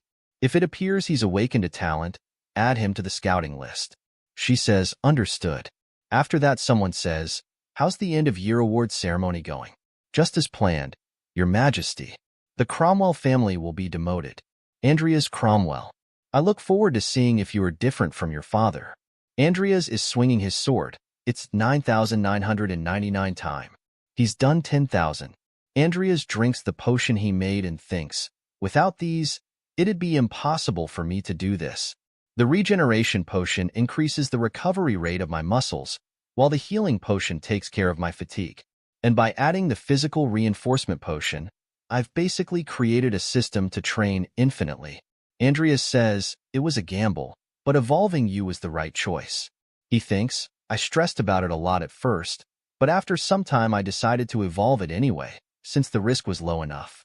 Andreas Cromwell, Potion Creation Buff Type Evolution. Chance of Success, 89% Attempt Evolution. Andreas Cromwell, You have successfully evolved the Potion Creation buff type. Talent: Potion Creation buff type Ordinary has evolved into Potion Creation buff type Extraordinary. He thinks, the results were so amazing that I felt like an idiot for even worrying about it. I can create way more potions now. The success rate has increased substantially as well. As long as everything keeps going this way and I do my best, I'll be able to grow well. Andreas says, and if I can get a good corpse and some items, I won't need to worry about my fighting strength. And, since Sharon is always away, I can't sell the Page of Sloth to him right away. Andreas see a note on the board. Away due to an urgent business trip. Sharon Diprin. Andreas thinks, is he in such a bad mood that he went traveling and couldn't even let his disciple know? Why is he so petty? He says, I have no other connections besides him. I have medicinal botany classes tomorrow morning, so let's stop worrying and go to sleep. After that, Andreas sees a note on the board in the class, saying, for the reasons mentioned above, today's class will be taught outdoors, as was notified via your table. Vauban. Andreas says, shit. That Vauban bastard. Andreas thinks, did you know I don't have a tablet, and is he using it to get to me? What the hell is he thinking of doing with the students? Rodlin Academy Garden. Everyone is in tension. He says, what? Why is everyone hurrying so much? It looks like an exam somehow. You're late. Andreas Cromwell. Professor says, seems like you were so busy with your own research that you didn't see the notice? Andreas says, how immature can a person be? Lucia says, anyway, come here. I'll explain it to you. Just buy a tablet at this point. You have money now, don't you? So, he discovered an awakening potion and came up with the idea to make an exam to analyze it just like that? Andreas thinks, he must have felt the need to brag about it. Professor says, for someone of your caliber, figuring out the ingredients and proportions of this potion must be a breeze, right? Andreas thinks, you really are one obstinate. Professor thinks, there's no need to be ashamed. You have a very bright future ahead of you. Professor says, today, I'll finally expose you for what you are. He thinks, someone who just took advantage of Miss Everlast, the rising star of the potion world. You are nothing more than a trash student. After that, we see 4 hours later. Awakening Potions Composition Analysis Test Results. 1 Lucia Everlast, 1 hour, 22 minutes, 16 seconds, 100%. 2 Andreas Cromwell, 2 hours, 4 minutes, 33 seconds, 100%. 3 Talon Bugman, 3 hours, 23 minutes, 1 seconds, 96%. They says, there was no cheating of any kind during the exam. So the Andreas really do have a talent for making potions. Lucia says, good job, Senior Seaweed. Andreas, I'm not a seaweed. My name is Andreas. Professor Vauban, why did you do this to me? Professor says, you are. Why did you claim the potion I made as your own? Andreas thinks, why? The 8th part of the Necromancer's Evolutionary Traits ends here. If you want to see more, please subscribe and like. And if you want to support me financially, you can join my channel membership or Patreon only for $1. Patreon and Discord links are in the description if you want to support me. And a special thanks to all my Patreons for supporting me. Thanks for watching. Hello. Welcome to the 9th part of the Necromancer's Evolutionary Traits. At the beginning of this part, we see that the boy says, how could you do this to me? You, more than anyone else, should know how much effort I put into this. Student says, isn't Senior Giralf mistaken? I never expected a teacher to be the type to. Andreas says, what do you think? Lucia says, if it's Professor Vauban, I think he probably did it. Andreas says, I was thinking the same thing. Lucia says, hold on. Where are you going? She thinks, and I even saved him yesterday. Well, I won't care about you anymore. You stupid, stubborn seaweed. Andreas says, Professor, I have a question related to the ingredients of the potion. Professor says, Andreas, can't you see that this isn't a good time? Andreas says, but it's related to this situation. If this is your own work, you should be able to prove that you made it right here, right now, right? Professor gets scared and thinks this. His student says, proving he made it. You mean like the Magic Tower examination? Andreas says, if you truly made the potion, you should be able to explain why you used which materials easily. Or perhaps you're not confident enough. Professor says, not confident. You say? How cheeky. I am a professor at the prestigious Rodlin Academy. Andreas says, then, answers this question. Why did you change the upriver resin to cytomine petals? Professor gets scared and thinks, I was so distracted by the presentation day that I forgot to check that part. Student says, why aren't you answering right away? Because, by using the petals, we can cut costs. If you were the one developing it, you would have known. I see. Now, about the proportions. What the hell do you think you're doing? Only the magic towers can perform potion examinations. Last question. Why did you use the more expensive jelly beetle instead of papina powder? Other students say, why isn't the professor answering? Did he really steal it? To think he would claim the research of his student as his own. That is because, Professor says, paprika powder has a hallucinogenic effect. That's why I used beetles instead, even though they are more costly. Student says, Professor, that's not why I didn't use the powder.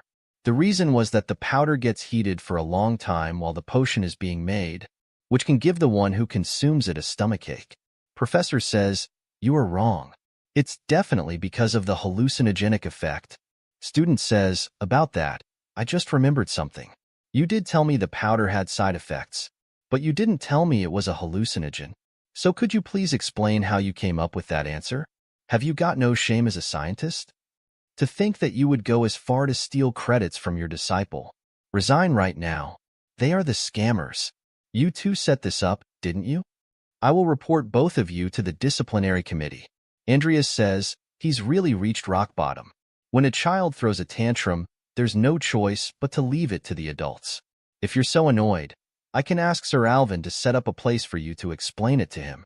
Andreas says, it should be possible, since I am being sponsored by him. Lucia thinks, wow, he's using the card to buy materials to threaten him. Maybe he'll fall for it. Andreas says, what's wrong? Don't you want to explain yourself?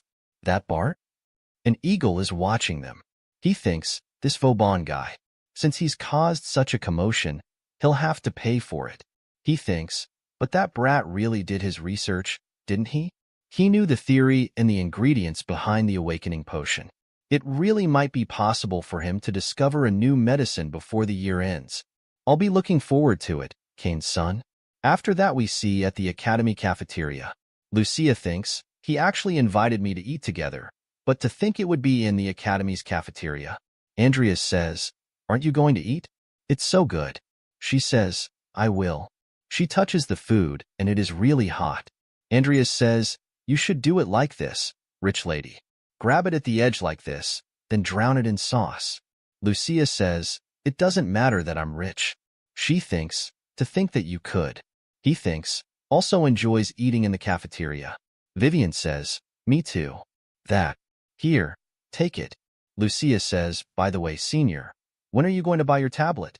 If you have one, you'd be notified if an event like the one today were to happen again, and you wouldn't miss it. Isn't that useful? Andreas says, but I'm saving money right now. Lucia says, it's not even that expensive in the first place. Vivian thinks, Mr. Fairy gave me meat. Andreas says, nothing is expensive for a rich lady like you. Lucia says, hey, seaweed. Vivian says, do you also want my reward, Mr. Fairy? Andreas says, no need. By the way, why are you even calling me Mr. Fairy? Andreas says, I'll be going now. Lucia says, what the hell? Didn't we just eat? Well, see you later then. Andreas says, bye, see you later too, Vivian. Sharon. Andreas thinks, he finally came back. Andreas says, it seems that you have returned from your trip, master. Sharon says, come to my lab at noon tomorrow. Andreas says, understood. He thinks, just in time. After that we see at the Rodlin Academy Alvin Street. World Hammer Handlings. Andreas buys a sword and thinks, he's the type of guy that thinks that everything I have is his, so I don't doubt that he will try to take the page of sloth from me by force. So it's better if I also have this. Andreas says, this one, please. Diane appears there and says, Andreas?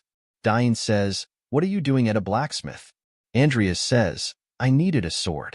Diane says, a sword? But aren't you a mage? Andreas says, It's good to have at least one for self-defense. This? It's a present for my ogre of a brother. Andreas thinks, brother, does she mean Carlos Alvin? Carlos Alvin is the Alvin household's oldest son. He left to train to become a warrior. We got along pretty well before. Carlos had already died when the game started, so the game just glossed over him. If I'm not mistaken, he died at the Academy's end-of-year event. After Hazar escaped from the Duke Balaric's territory, he joined a religious cult, the Zephyro cult, the same cult that did the terrorist attack. Andreas says, is Carlos also participating in the end-of-year event? Diane says, yes. Andreas says, it would be nice if we could meet again, just the three of us. Diane says, is that so? She thinks, after hearing what everyone had been saying about him, I'm not sure that he's somehow changed. Diane thinks, how should I ask him? Don't worry, I'll just ask him normally. Andreas says, is there something you want to say? Well then, see you later. Diane says, I want to know why. Andreas thinks, after thinking about Carlos for a bit, there's still time until the terrorist incident occurs. After that we see at the Academy Teaching Department. Sharon says, I've been searching the whole continent for a material of the same quality as Angela, but so far I haven't been able to find one. Sharon says, so, I intend to keep searching a little longer. My hopes aren't high, but I need it for the congregation this weekend. Andreas thinks, this is where the game begins. If he gets blinded by greed and asks me to give it to him, I win. Andreas says, we are going to be busy for the time being, so brace yourself. Master, I'd like to talk to you about something. Sharon says, what is it? Andreas says, I managed to get the Apocalypse Codex. Sharon says, don't say such stupid things. That is not something the likes of you could get their hands on. Andreas says, this is not something I can handle. He brings out Sloth and says, so. Andreas says, I want you to have it. Sharon says, you keep it. This is a highly sought-after item, so keeping it would only spell trouble. Take it to the congregation, so we can exchange it for another item. Andreas thinks, that's what I thought you'd say, given that you're the type to prioritize your own life over anything else. Sharon says, since we have to go to the congregation this weekend, clear your schedule and prepare yourself. He says, understood, Master. He thinks, eastern edge of the city, the confinement zone forest of captivity adjacent area. Andreas says, I made it through Sharon in one piece, but now the problem is going to the congregation. There are many dangerous individuals there, and words won't get through to them, so I'll have to negotiate as safely as possible. Sharon says, I'll be able to trade the Page of Sloth for items that will help me grow. I will take anything I can get for it. Andreas thinks, he's completely sure that the Page of Sloth is already his. But when push comes to shove, he'll be using me as a shield. Their carriage suddenly stops. Someone says, hey, you guys are going to the congregation, right? Mind if I ride along with you? Andreas thinks, that man says, thank God. He thinks, Salem Edidia, one of the continent's greatest 10. He is even willing to deal with the forbidden for the sake of exploring, which is why he became known as the devil in pursuit of the truth. Andreas thinks, if the information about the Page of Sloth got leaked, the situation may not turn out as well. What's with that expression? Oi. Are you dissatisfied since I'm going to the congregation? Not at all, Sir Salem. He starts to laugh and says, don't worry, boy. I've already gone there several times. Andreas says, I knew he was insane, but to think he would go this far. He says, by the way, boy, what's your name? Introduce yourself. He's your senior, Salem Edidia. Andreas tells him his name. He is surprised and says, oh my God, so you've gotten your hands on another Cromwell? Andreas thinks, what is he talking about? He's saying it in a way that suggests there's some kind of secret about the Cromwell family. He says, looks like the kid doesn't know anything. Well then, how about I give you one special piece of advice? Struggle as much as possible. Andreas thinks, his face tells me I shouldn't ask anything about it. What the hell is Sharon hiding from me? They suddenly stop again. He says, what do you want? If you have something to talk about, do it in person, Dragon. Someone appears in front of their carriage. Sorry about that. He says, it's been a long time, Sharon Diprin. The 9th part of the Necromancer's Evolutionary Traits ends here. If you want to see more, please subscribe and like. And if you want to support me financially, you can join my channel membership or Patreon only for $1. Patreon and Discord links are in the description if you want to support me. And a special thanks to all my Patreons for supporting me. Thanks for watching. Hello. Welcome to the 10th part of the Necromancer's evolutionary traits. At the beginning of this part, we see that, they say, to think that you would be together with Senior Salem. Can you shut up? Your breath stinks.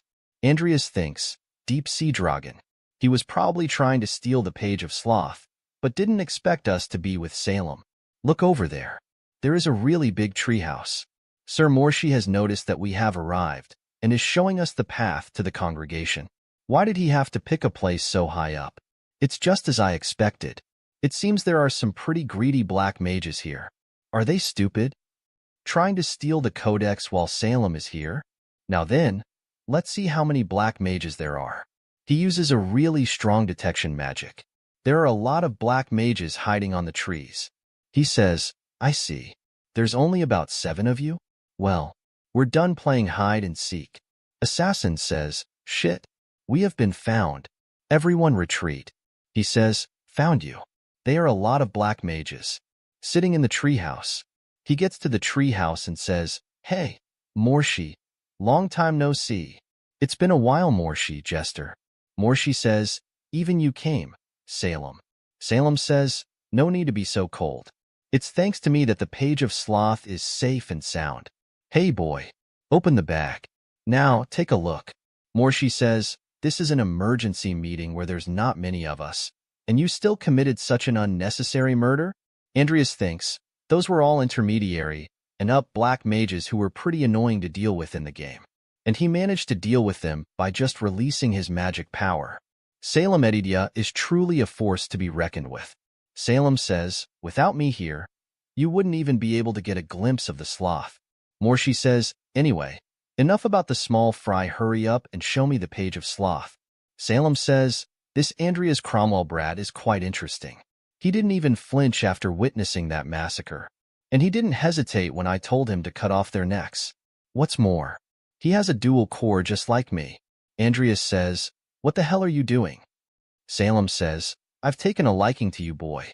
Andreas thinks, was Salem gay in the game? He says, what do you think you're doing, Salem? Morshi says, let's stop with the jokes right there. Salem says, I'll definitely help you out someday, but just once. See it as a favor, since I have some affinity with the Cromwell family. Andreas thinks, he promised? Salem is someone who never breaks his promises. There were numerous times in the game where he kept his promise, no matter what. If I have his help, shouldn't I change my plans a little? Morshi says, it truly is the real diligent sloth. There, no doubt about it. Sharon thinks, when did Andreas summon him? Salem says, you entrusted the codex to a skeleton? Andreas says, yes. Salem says, it must be pretty durable then. Huh?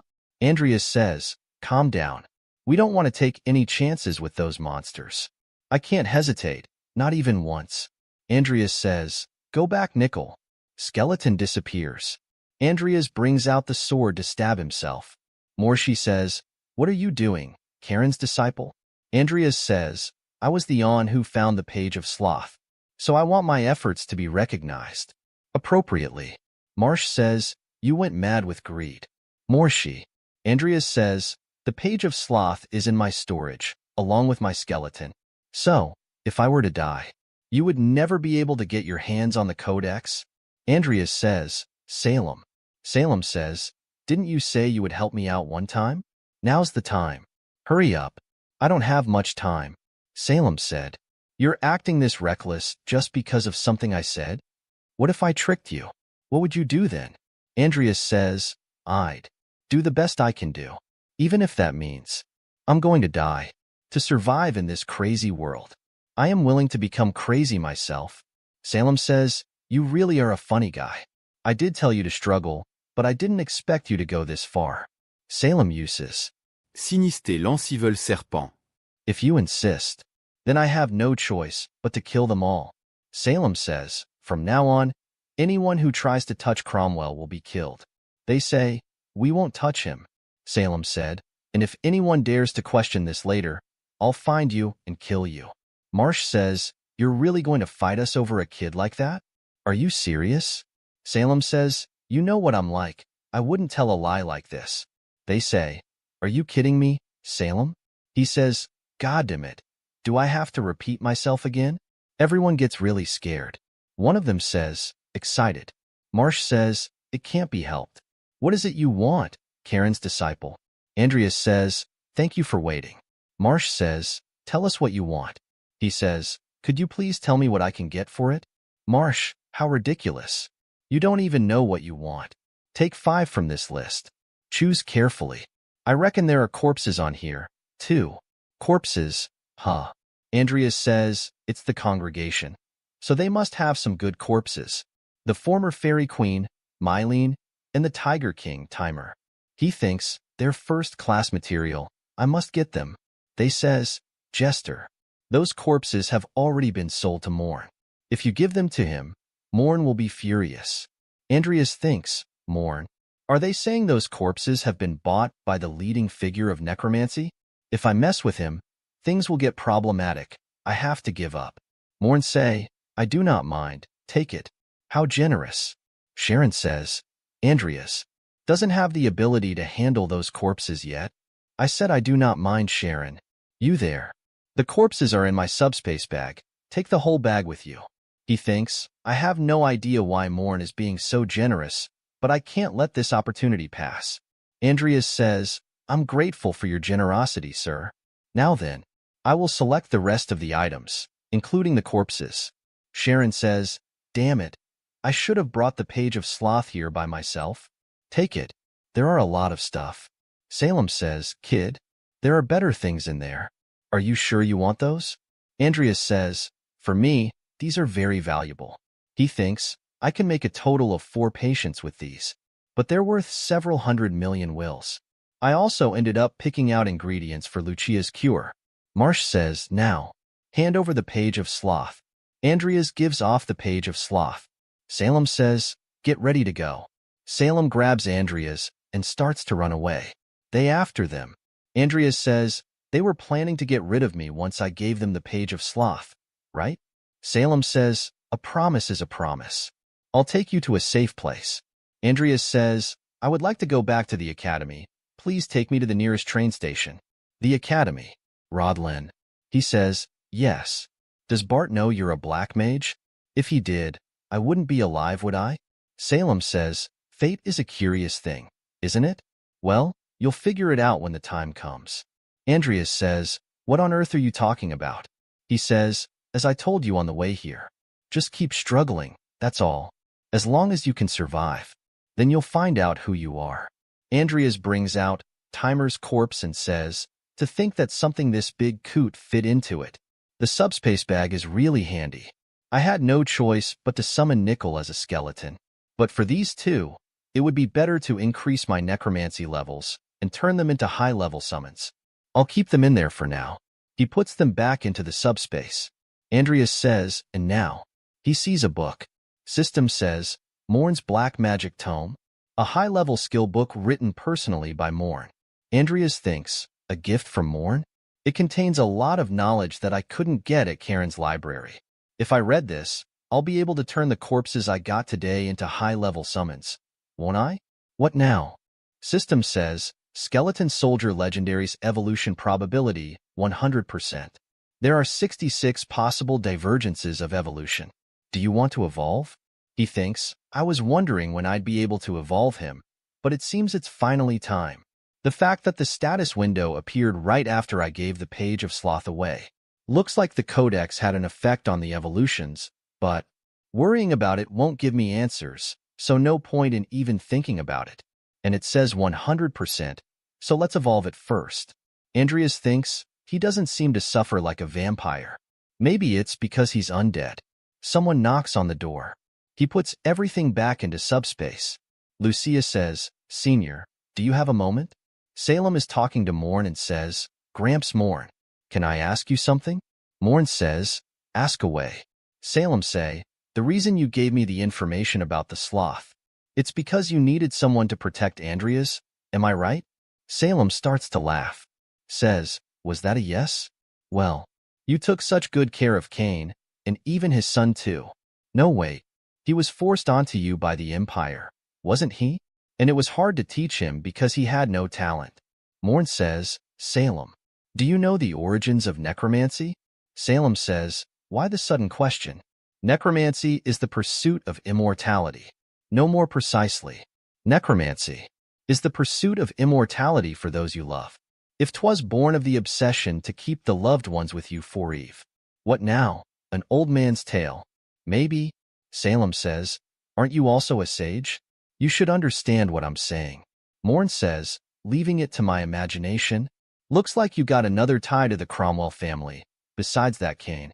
Salem says, and even if I forced you, you wouldn't answer me, so I give up. Morn says, what about the lad? I'm curious to know what you think of him. I know you saw everything, using that zombie bug to snoop around. Anyway, I'll tell you this much. That kid's going to be the most insane person in this world. Even crazier than me. I'm looking forward to it. The 10th part of the Necromancer's evolutionary traits ends here. If you want to see more, please subscribe and like. And if you want to support me financially, you can join my channel membership or Patreon only for $1. Patreon and Discord links are in the description if you want to support me. And a special thanks to all my Patreons for supporting me. Thanks for watching. Hello. Welcome to the 11th part of the Necromancer's evolutionary traits. At the beginning of this part, we see that William Everlast introduced himself to Andreas. Andreas also introduced himself. They sit and William says, I'm sorry you had to come all the way here just for the initial settlement of the potion profits. I just wanted to talk to you in person. Since we're going to be working together from now on, you've become close friend of Lucia. Andreas says, I have also been looking forward to meeting you. I'm grateful for all the help your daughter has given me and for providing me with such a good deal. William Everlast says, you're the producer. Of course you're entitled to at least this much. Lucia says, you should be grateful I'm the one who made sure you got that good deal. William Everlast gives him some papers and says, here, take a look. Andreas reads the paper and thinks, so I get 60% of the profits. And each one is worth 3 million wills, so the final amount I get is over 1.8 billion. No, wait. Over 1,000 were sold in just a month? They're selling like hotcakes, so I'm sure the next sum you'll receive will be much bigger. Well, enough about business. Let's have dinner. This is the first time Lucia has brought a friend, so I'm looking forward to hearing your stories. Moreover, it's a boy. After that we see a month later. Andreas thinks, thanks to word of mouth, the Everlast potion has become very popular, not just for combat use, but it's also taking high society circles by storm. To increase production, the trading company decided to expand its suppliers and production facilities. I never would have thought it would sell over 2,000 units in a month. If I had known this was going to happen, I would have bought a tablet sooner. Honestly, I didn't think I could make so much money from the potion alone. Thanks to the potion's popularity, I've also received more support from the nobility. Now I have 6 billion wills on me. Cromwell's estate is worth 3.5 billion, including handling fees. Even if I buy it back, I'll still have plenty of money to spare. Announcement happens. It says, next stop, the National Cemetery. Hartful Station, the door on the right will open. But before that, I have to get the signet ring back. He gets to the graveyard. There is a masked man and the gravekeeper. Andreas thinks, who's that next to him? He says, welcome. Let's go inside and have some tea, yeah? Andreas says, and who's next to you? He says, this guy? I invited him to be the guarantor. I thought it might be necessary in order to avoid any problems later. Come, let's get inside first. They sit and have a cult of tea. Andreas thinks, a guarantor holding a sword and hiding his face? What a blatant lie. Andreas thinks, I know Paimon has been practicing necromancy here for a long time, but he's no better than Sharon back in the game, just a small fry. He sees his own stats window. He thinks, he's no match for me right now. Evolved Nickel can also use Aura, so unless it's against someone at the Aura Master level, he can't be beaten. The only issue is how strong this masked guy is.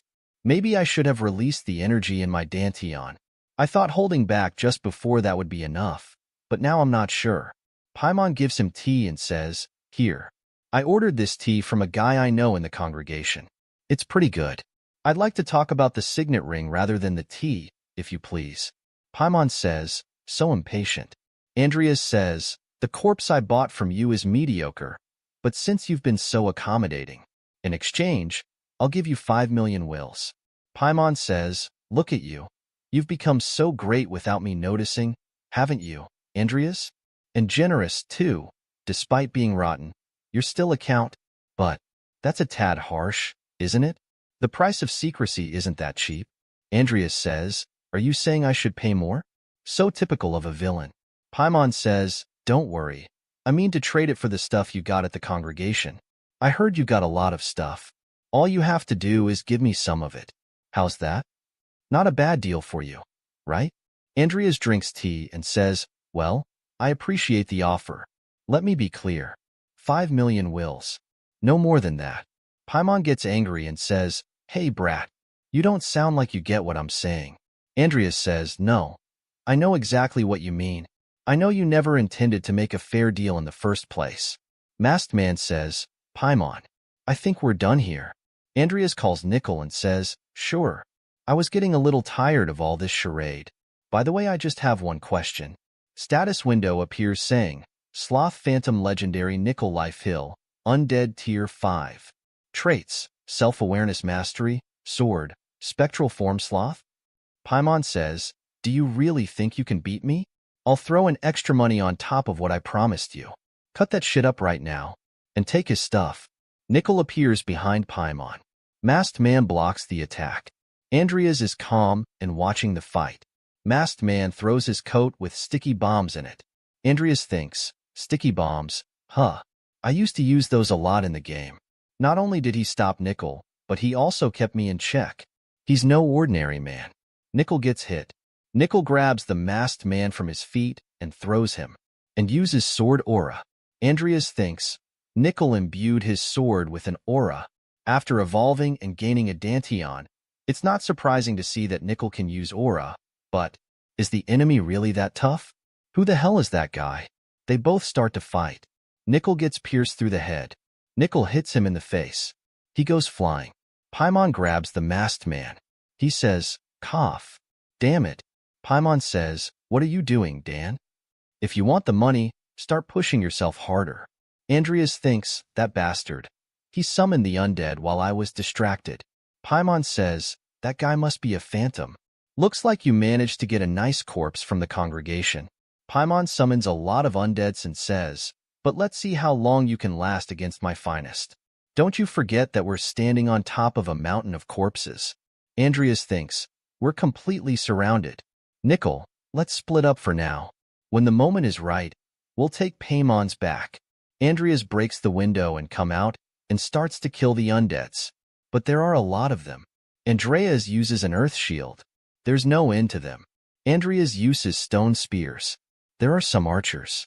Andreas cuts the arrows and destroys them.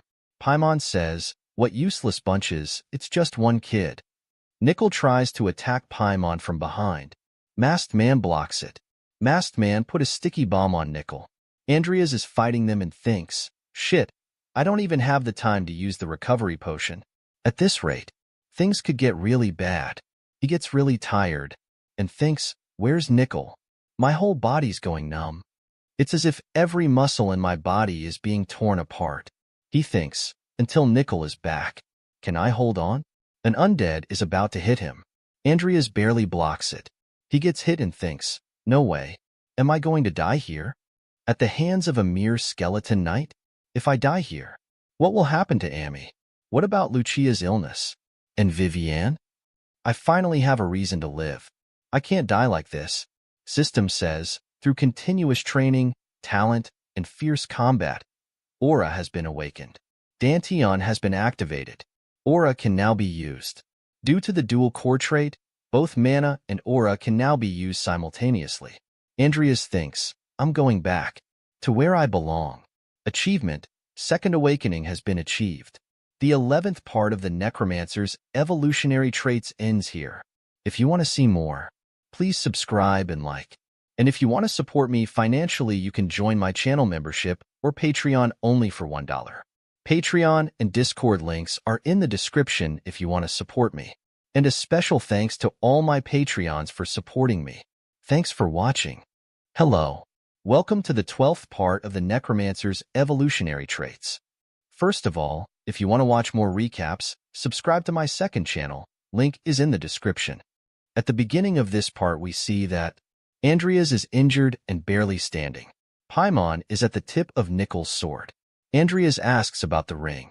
Paimon says, let's put the sword away first, and then we can talk, yeah? Think about it. With one dead, you could now negotiate a better deal. The masked man is dead. Andreas sees him and thinking of what's to come, what I should do now might be better if I use this guy's sword. Andreas picks up the masked man's sword. He asks, where's the ring?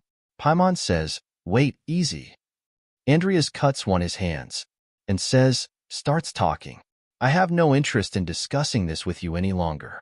Paimon says, in the cupboard in the bottom drawer of the cupboard in the house. Paimon coughs out a lot of blood. Andreas is confused. He thinks, I was planning to get rid of him eventually. The masked man's sword has poison on it. Andreas sees a masked man and thinks, a skilled swordsman with a poisoned sword. Who is this guy? Andreas thinks about Paimon calling him Dan. Andreas realizes something and thinks, Bloody Dan? If it's really him, then this mask. Andreas removes the mask and thinks, as I thought, it changed. Andreas wears the mask. Andreas's appearance changes. He removes the mask and thinks, he even has the appearance-altering mask artifact. This confirms it. This guy is Bloody Dan, the one who started the war back in the game. Later in the game, he would be hired to kidnap the Northern Barbarian Chief's child, triggering a major war between the North and the Empire. Originally, the war would have spread throughout the whole continent, and I would have been dragged into it. Looks like I unexpectedly prevented it. Andreas says, well, he wasn't the sort of character who was going to live out his life anyway. Thanks for the mask. I'll put it to good use, Bloody Dan. Nickel, you look for the ring. I'll clean up this mess. After that, we see at Alvin Street's clinic. Andreas is ready with news about Paimon and Den's death. He thinks, black mages. They could be right next to you. Terror in the National Cemetery. Paimon the Necromancer and his hired sword fight over gold. Looks like I won't be affected by this. Then, it's time I took care of the most important stuff. He buys his estate back with 5 billion. Lucia covers his eyes and says, guess who? He doesn't reply. She says, you're no fun. Andreas says, yo. She gives him a fruit basket and says, what's with the curt reaction? Even though your cute junior came to visit you. Andreas says, I see. Thanks. She says, by the way, what happened to you? Andreas says, it's nothing. I just overdid my training a bit. She says, if you keep that up, you'll die one day. Vivienne also come there. She says, Mr. Fairy? She hugs him and says, I was worried. I'm all right, Vivienne. After that, we see 1 week later. He and his sister Amy are going somewhere in a carriage. Amy thinks, he said he wanted to show me something. What is it? I went with him because he said he got the ring back. But where's he taking me with all the curtains closed? And how did he afford this fancy carriage? They says, sir, we've arrived. Amy says, big brother, where are we? What is it you want to show me? Andreas says, you'll see when you get off. Someone says, he's right. You'll know it as soon as you get off. Welcome back, Lady Amy. She's an old maid. Amy says, Lupin? What's going on? Why is Lupin here? Andreas says, I asked her to work as our head maid again. Amy says, big brother, you know we can't afford that right now. I'm so sorry. My brother is still naive about how things work. She sees something. She gets out of the carriage and sees their old mansion. She says, Applewook Mansion. It's our home. Why did you take me here? Andreas gives him some papers and says, read it. She reads them and says, is this true? You bought our home back? How? Don't tell me you bought it back by doing something bad. Andreas says, I invented a potion. It's what allowed me to buy our mansion back. You don't have to work so hard anymore. And from now on, I'll make sure that there's money on you card every month. Amy says, without knowing that, even though you worked so hard, and just because of a ring, we see a flashback of her saying, Don't come back anymore, and you don't have to pay me back. She starts to cry and says, I said something so cruel to you. I told you not to come back. I didn't mean to say that. Andrea says, silly. Of course, I know that. From now on, I'll behave like a responsible brother. She says, I have always believed in you. But back then, I was so mad. Andrea says, I know. After that we see at his dorm. Timer is laying on the ground inside a blood magic circle. System says, achievement, second awakening has been achieved. He thinks, thanks to the trait I got from the achievement reward, I'm able to learn necromancy skills much faster. Trait, enlightenment. System says, enlightenment. Epic. The deeper one pounder and explores, the higher the chance of understanding a theory. It's a trait that increases the speed of learning skills and knowledge. Now that I can even summon a revenant, it might be time to try summoning Timer. It should be fine. I've double-checked all the potential causes of failure dozens of times. Let's get started. Andrea's uses minor necromancy. System says, executing the revenant summonings. One corpse has been detected. Andreas thinks, I can now fully utilize dual core. A usable material for necromancy has been detected. He thinks, nickel has evolved, too. If I add the powerful force of Timer to that mix, even if it's just me, I'll have the might of a whole troop. Arise, O monarch of the tiger tribe, who make that continent tremble. System says, the summon material's ability value exceeds that of the summoner. Stability decreases. Additional effects applied. Minor necromancy, revenant summoning success. Summoned a revenant legendary. The level of the completed corpse is high status bonuses added. The level of the completed corpse is extremely high. Tier increased, it has become a revenant fighter. The level of the completed corpse is transcendent. It has regained some of its former egos. Timer stats window appears. Revenant fighter legendary. Timer, undead. Tier 5. Mana 891. Traits, egos. Mastery, fist, berserk. Timer screams really loud. Andreas thinks, even its howl is loud and powerful. Good thing I've cast soundproofing magic. Andreas says, from now on, I am your master, Timer. After that we see at Vilbor's Snowy Mountains, Marquis Magnus territory. A teacher says, I will now explain the end-of-term exam. The themes of the exam are survival and collecting points. All of you will spend 72 hours on this mountain, and you will have to collect the points that are hidden throughout the mountain. The bracelet you're wearing also counts towards your points, so you might want to take someone else's bracelet. Please note that if you are unable to continue with the evaluation, or if your bracelet is damaged, you will be disqualified immediately. Well, that's all I have to explain. Everyone, please put on your blindfolds. The supervisor will escort you to the starting point. Mount Vilbor's cliffside. Around 46 hours before the end of the test, Andres climbs the cliffside. He says, a flat area at the top of the cliff. Looks like it could be useful for both attack and defense. Maybe I'll set up a new base here. He sees Diane Alvin. She is protecting herself with barriers. Is she using wide area search magic and a barrier at the same time? She might be able to protect herself from the blizzard and still be able to find her way around, but the mana consumption must be immense. She is really tired. Her magic barrier disappears. Andreas thinks, she used up all her mana. If I take her bracelet now, I can eliminate a powerful competitor.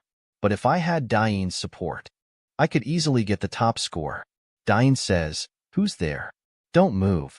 Looks like you've used too much magic, Diane. She says, Andreas?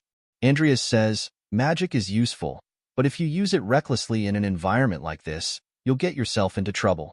Diane says, you're after my bracelet while pretending to give me advice, aren't you? I may be exhausted, but against someone like you. Andreas says, let me give you a suggestion. Diane says, stay back. Say it right there. Andreas thinks, you hate it that much. Diane says, what do you want? He weighs, would you like to team up with me? Diane asks, why should I? Andreas says, if I'm alone, I'll be vulnerable if something happens. It's much better to have a partner just in case, don't you think? She thinks, that may be true, but I can't trust you because of who you are. Andreas brings out something out of his bag and says, I wonder what is this? It's a chocolate. She starts to drool. He says, well then, let's get along. She says, don't get me wrong. Just now it was. He asks, you don't want it? After that we see someone is really beat up. And the one who's beating him says, is this wrong too? A goblin says, that's not even close, you doofus. There are a lot of beat-up students. It says, my eyes are bad. Goblin says, how many times do I have to tell you it's green hair? The weather's shit. And I'm stuck doing this shitty job. We've been paid, we have no choice. Someone says, if you've got time to babble, get on with it and find him. Goblin says, whoa, you startled me out. He says, this is why I didn't want to use fools like you. He thinks, kid, well. He says, I did a little research on the target you asked for. Why would you send us out just to deal with a mere student? And I heard you're coming too? Kidwell says, mind your own business. Just do exactly what the Master Jester has asked you to do. Now, go and kill the target. Goblin says, my mood is ruined. Let's get some rest before we go. Orc says, no. Let's track the smell a bit further. The human smell is either in front of the students or the supervisors anyway. If we only kill the students, we'll hit the target eventually. Besides, those students will become our enemies sooner or later, so let's take this chance to kill a lot of them. Goblin says, damn right. Kidwell thinks, fools. I have nothing to expect from you. Go ahead and draw their attention to yourselves. In the meantime, we'll plan a bomb formation on top of the mountain. We are very close to burying the Master Jester's target. The 12th part of the Necromancer's evolutionary traits ends here. If you want to see more, please subscribe and like. And if you want to support me financially, you can join my channel membership or Patreon only for $1. Patreon and Discord links are in the description if you want to support me. And a special thanks to all my Patreons for supporting me. Thanks for watching. Hello. Welcome to the 13th part of the Necromancer's evolutionary traits. Subscribe to my second channel for more recaps. Link is in the description. At the beginning of this part, we see that Andreas and Diane are hunting students. Andreas says, that makes 6. Students are hanging by the tree upside down. The blood is rushing to my head. Based on the circumstances, they must have been a top group. Diane thinks, where on earth did he learn to track and capture like this? On top of that, he even managed to move swiftly over rugged mountain paths. It's as if he's a completely different person. Diane says, hey, what happened to you? Frankly, up until now, you've been an absolute scumbag. If I had stayed the way I was, I would have lost everything. Andreas says, just like you said, Diane, I've been an absolute scumbag. I never paid any attention to my sister Amy, even though she's the only family I have left. When I realized that, I made up my mind to do better. And as I worked towards it, I discovered that I, too, had a gift. Diane, I'm sorry for all the horrible things I've done. Diane says, it's okay.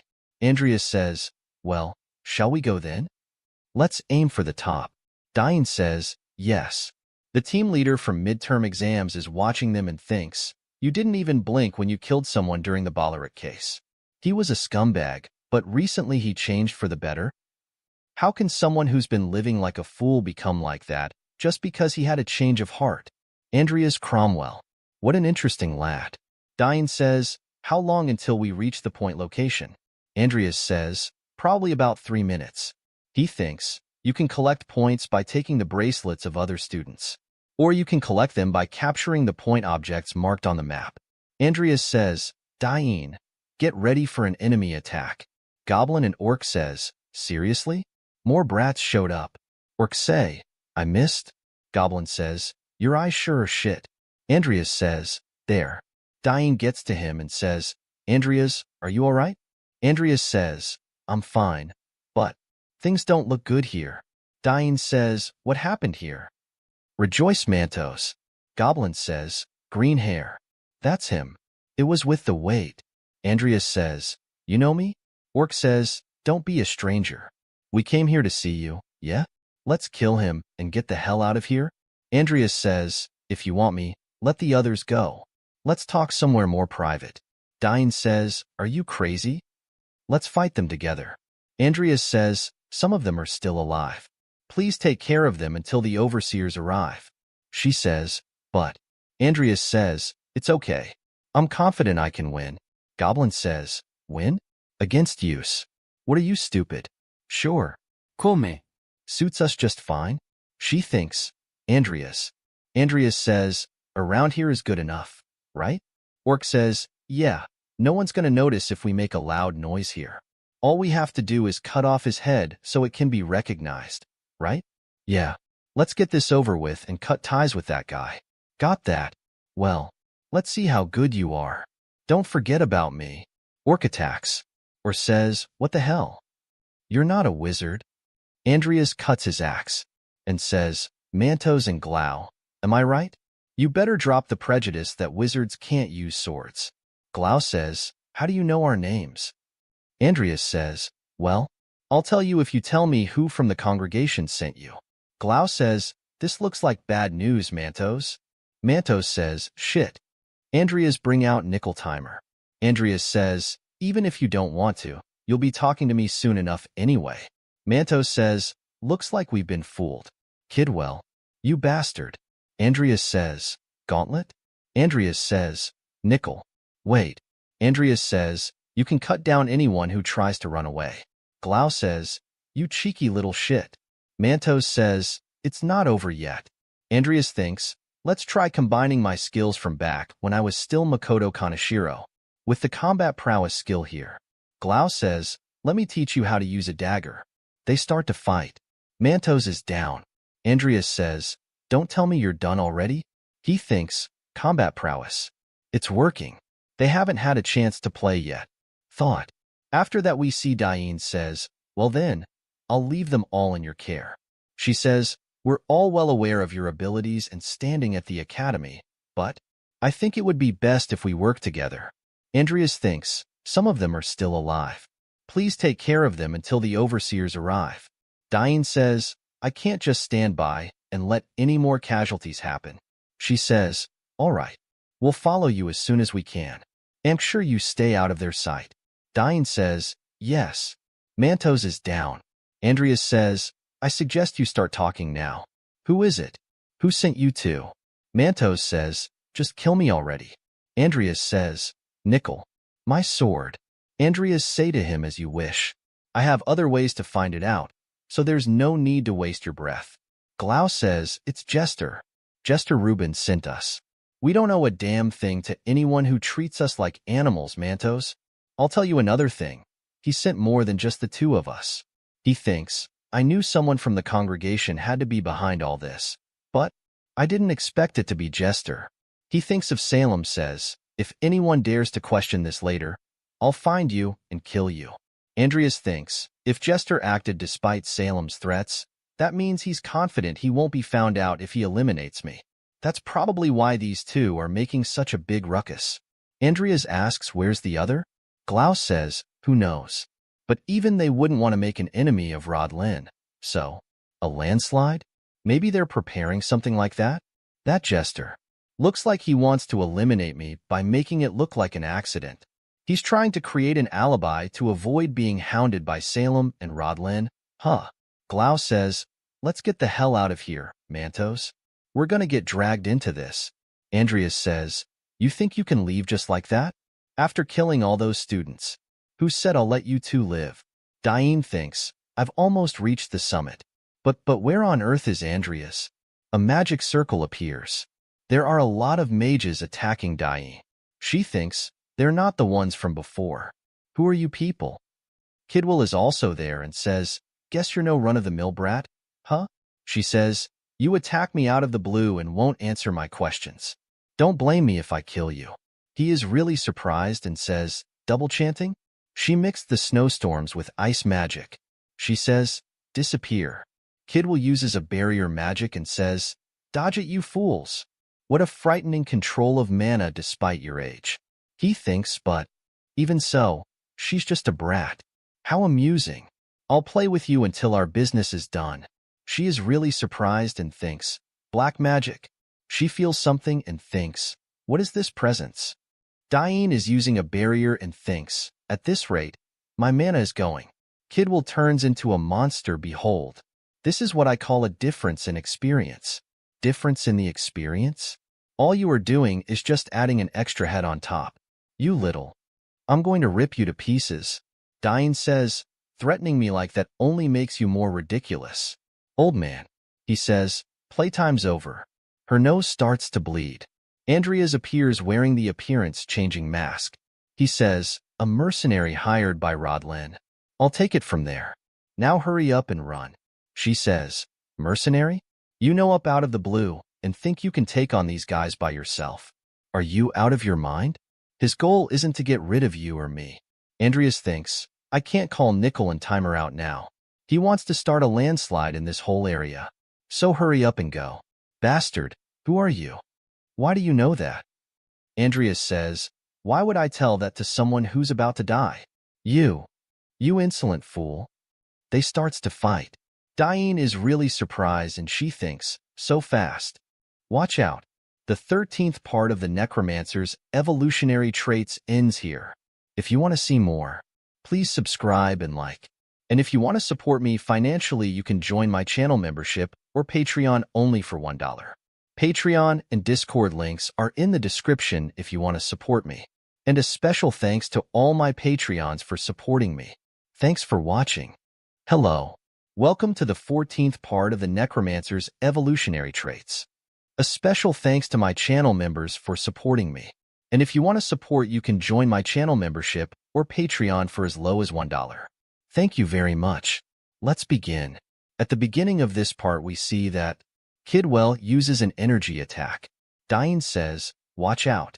A really big explosion happens. They say, Master Kidwell. Andreas stabs him in the throat. Kidwell cough out blood.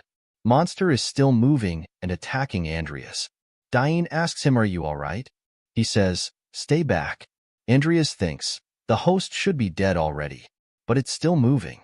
Did the monster take over his body? Monster starts to eat Kidwell's body. Andreas grabs Diane and starts running. Andreas says to her, get away while I make an opening quickly. She says, but. Andreas starts fighting the monster. Diane thinks, I don't know who he is, but he saved my life. I can't just abandon him and run away. I need to do whatever I can to help. Take it slow and be as steady as possible. Condense the energy. Make it thinner and sharper. She creates an energy spear and says, I did it. Andreas thinks, if only I could summon Nickel and Timer. I could easily beat it. Damn it. That stubborn girl. Why hasn't she run away yet? She really doesn't listen to anyone. She get ready and says, now. She attacks it, which reveals Mana Core. Andreas sees that and immediately goes toward it to attack. He thinks, if I can destroy it.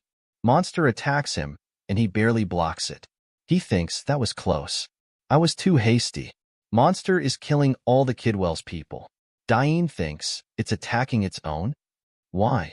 Andreas thinks, it's absorbing their mana? Andreas thinks, shit, this is bad. He feels mana around his body. He thinks, this is a shielding made of ice magic? On top of that, a sharpness up, even a haste too.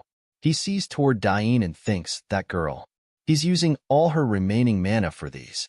Andreas says, don't push yourself any further. Just run. He thinks, my body is light. He starts to fight again. He thinks, there's no end to this. I have to find its core. Shit. Too shallow. Ivy cuts down the monster and says, who are you? Andreas thinks, shit. Of all people, it's Ivy. She says, if you don't answer me, I'll kill you and rip that mask off myself. He says, those black mages have planted a large explosive magic circle. If they are not destroyed immediately, the students will be harmed. She says, quit bluffing, you punk. A big explosion happens. He says, it will probably explode soon. He runs away and says, I'll leave it to you. Ivy gets Angie and says, I swear, I will definitely find you. Andreas removes the mask and thinks, that was close. If it's Ivy, I'm sure she can take care of it. After that, we see at Tenera Strait, a certain ancient castle nearby. There is a blue mermaid and bird laying in the magic circle. Jester is performing necromancy on them. He says, this is my private retreat, Salem. It's common manners to inform me before you visit. Salem says, You're the one with no manners. Jester, are you underestimating me? If you weren't, you wouldn't have done that. Jester says, I don't know what you're talking about. Salem says, trying to play dumb. Huh. Aren't you tired of living so long? Want me to cremate you? Jester says, what? What do you want? Salem says, you know what I want. If you had insisted, it's a natural disaster, it ain't real trouble, you know? Lend me the diligent sloth for a week, and I'll let you off the hook this time. AF that we see Andreas is reading news. It says, Black Mage Kidwell defeated at the hands of Assistant Professor Ivy Clare. Big interview with the Empire's Investigation Bureau. Targeted terrorism against Academy students. The daughter of the Alvin House testified that she was saved by an unknown individual at the scene. Andreas thinks, with Tolman's suspension, Bact is now taking up the investigation personally. This has become a big deal. Looks like things will be noisy for a while. I'll have to keep a low profile. Ivy is watching him. Ivy says, look like you like the night faculty training ground a lot. Huh? I wonder why I had to come all the way here to find a mage. Come with me, you virgin mage. Andreas thinks, don't tell me. She found out? Ivy says, you know why I'm here, don't you? Andreas says, yes. Somewhat. She says, that makes things a lot easier. She thinks, that's awfully straightforward. Andreas says, with all due respect, I'm not ready to start a relationship with someone of the opposite sex yet. She says, I'll bloody kill you. She says, Diane told me about the demi-human duo who had killed the students. What happened to them? Andreas says, I don't know. As I told the Investigation Bureau, I managed to escape when they were distracted. I'm glad Diane didn't mention that they were after me. Ivy says, bullshit. You expect me to believe that story? He says, but it's the truth. Now, if you'll excuse me. She jumps toward him. Andreas brings out his sword and block the attack. Ivy says, a scrawny mage like you managed to block me, an assistant professor of the night faculty? Andreas thinks, all I did was block her sword. She says, yeah, that's fishy. Andreas says, are you implying that I'm the one of the black mages, Professor Ivy? Vivian is listening everything. Vivian thinks, Andreas is a black mage? Ivy says, it's only logical. Whenever there's a case involving the black mages, you act suspiciously. And in the Balleric case, you even took down the mage who trapped me. She thinks, his voice is different, but he's got the same body type. How did he do it? Andreas says, take it you're not convinced by what I've told the Bureau. She says, that's right. And one more thing. Ever since that midterm exam Vivian's changed. What did you do to her? He says, all I did was save her. She says, you did? Andreas says, yes. I only went inside the barrier and rescued her, that's all. Vivian thinks, I knew it. Andreas was Mr. Fairy. Ivy says, quit bullshitting me. How can a failure like you waltz in and out of a black mage barrier freely? Vivian says, it's true. Andreas saved my life that day. Andreas says, Vivon? She starts to walk and says, I'll be watching you. Andreas Cromwell? Andreas says to Vivian, thank you for helping me. Vivian says, don't worry about it, Mr. Fairy. Andreas doesn't say anything. She thinks, that confirms it. The 14th part of the Necromancer's Evolutionary Traits ends here. If you want to see more, please subscribe and like. And if you want to support me financially, you can join my channel membership or Patreon only for $1. Patreon and Discord links are in the description if you want to support me. And a special thanks to all my Patreons for supporting me. Thanks for watching.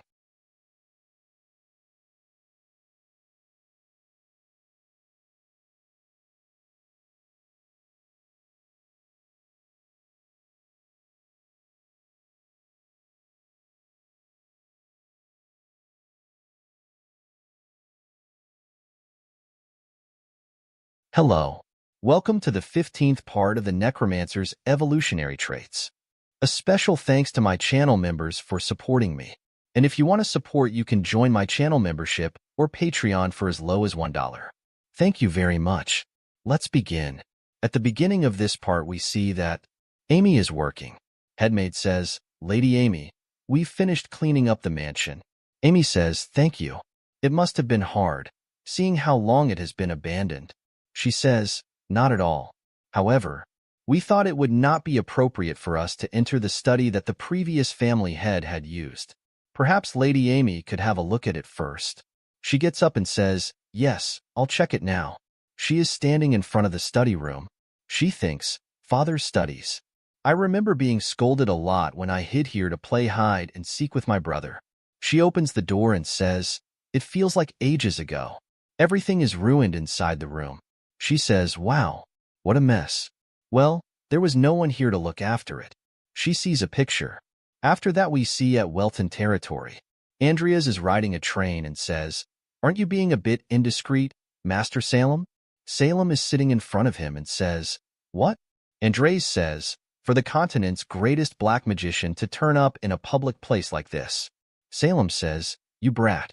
I'm giving you an extracurricular lesson in person, and you're complaining? All sorts of people are after you because you're too weak. Salem says, anyway, let's get to it.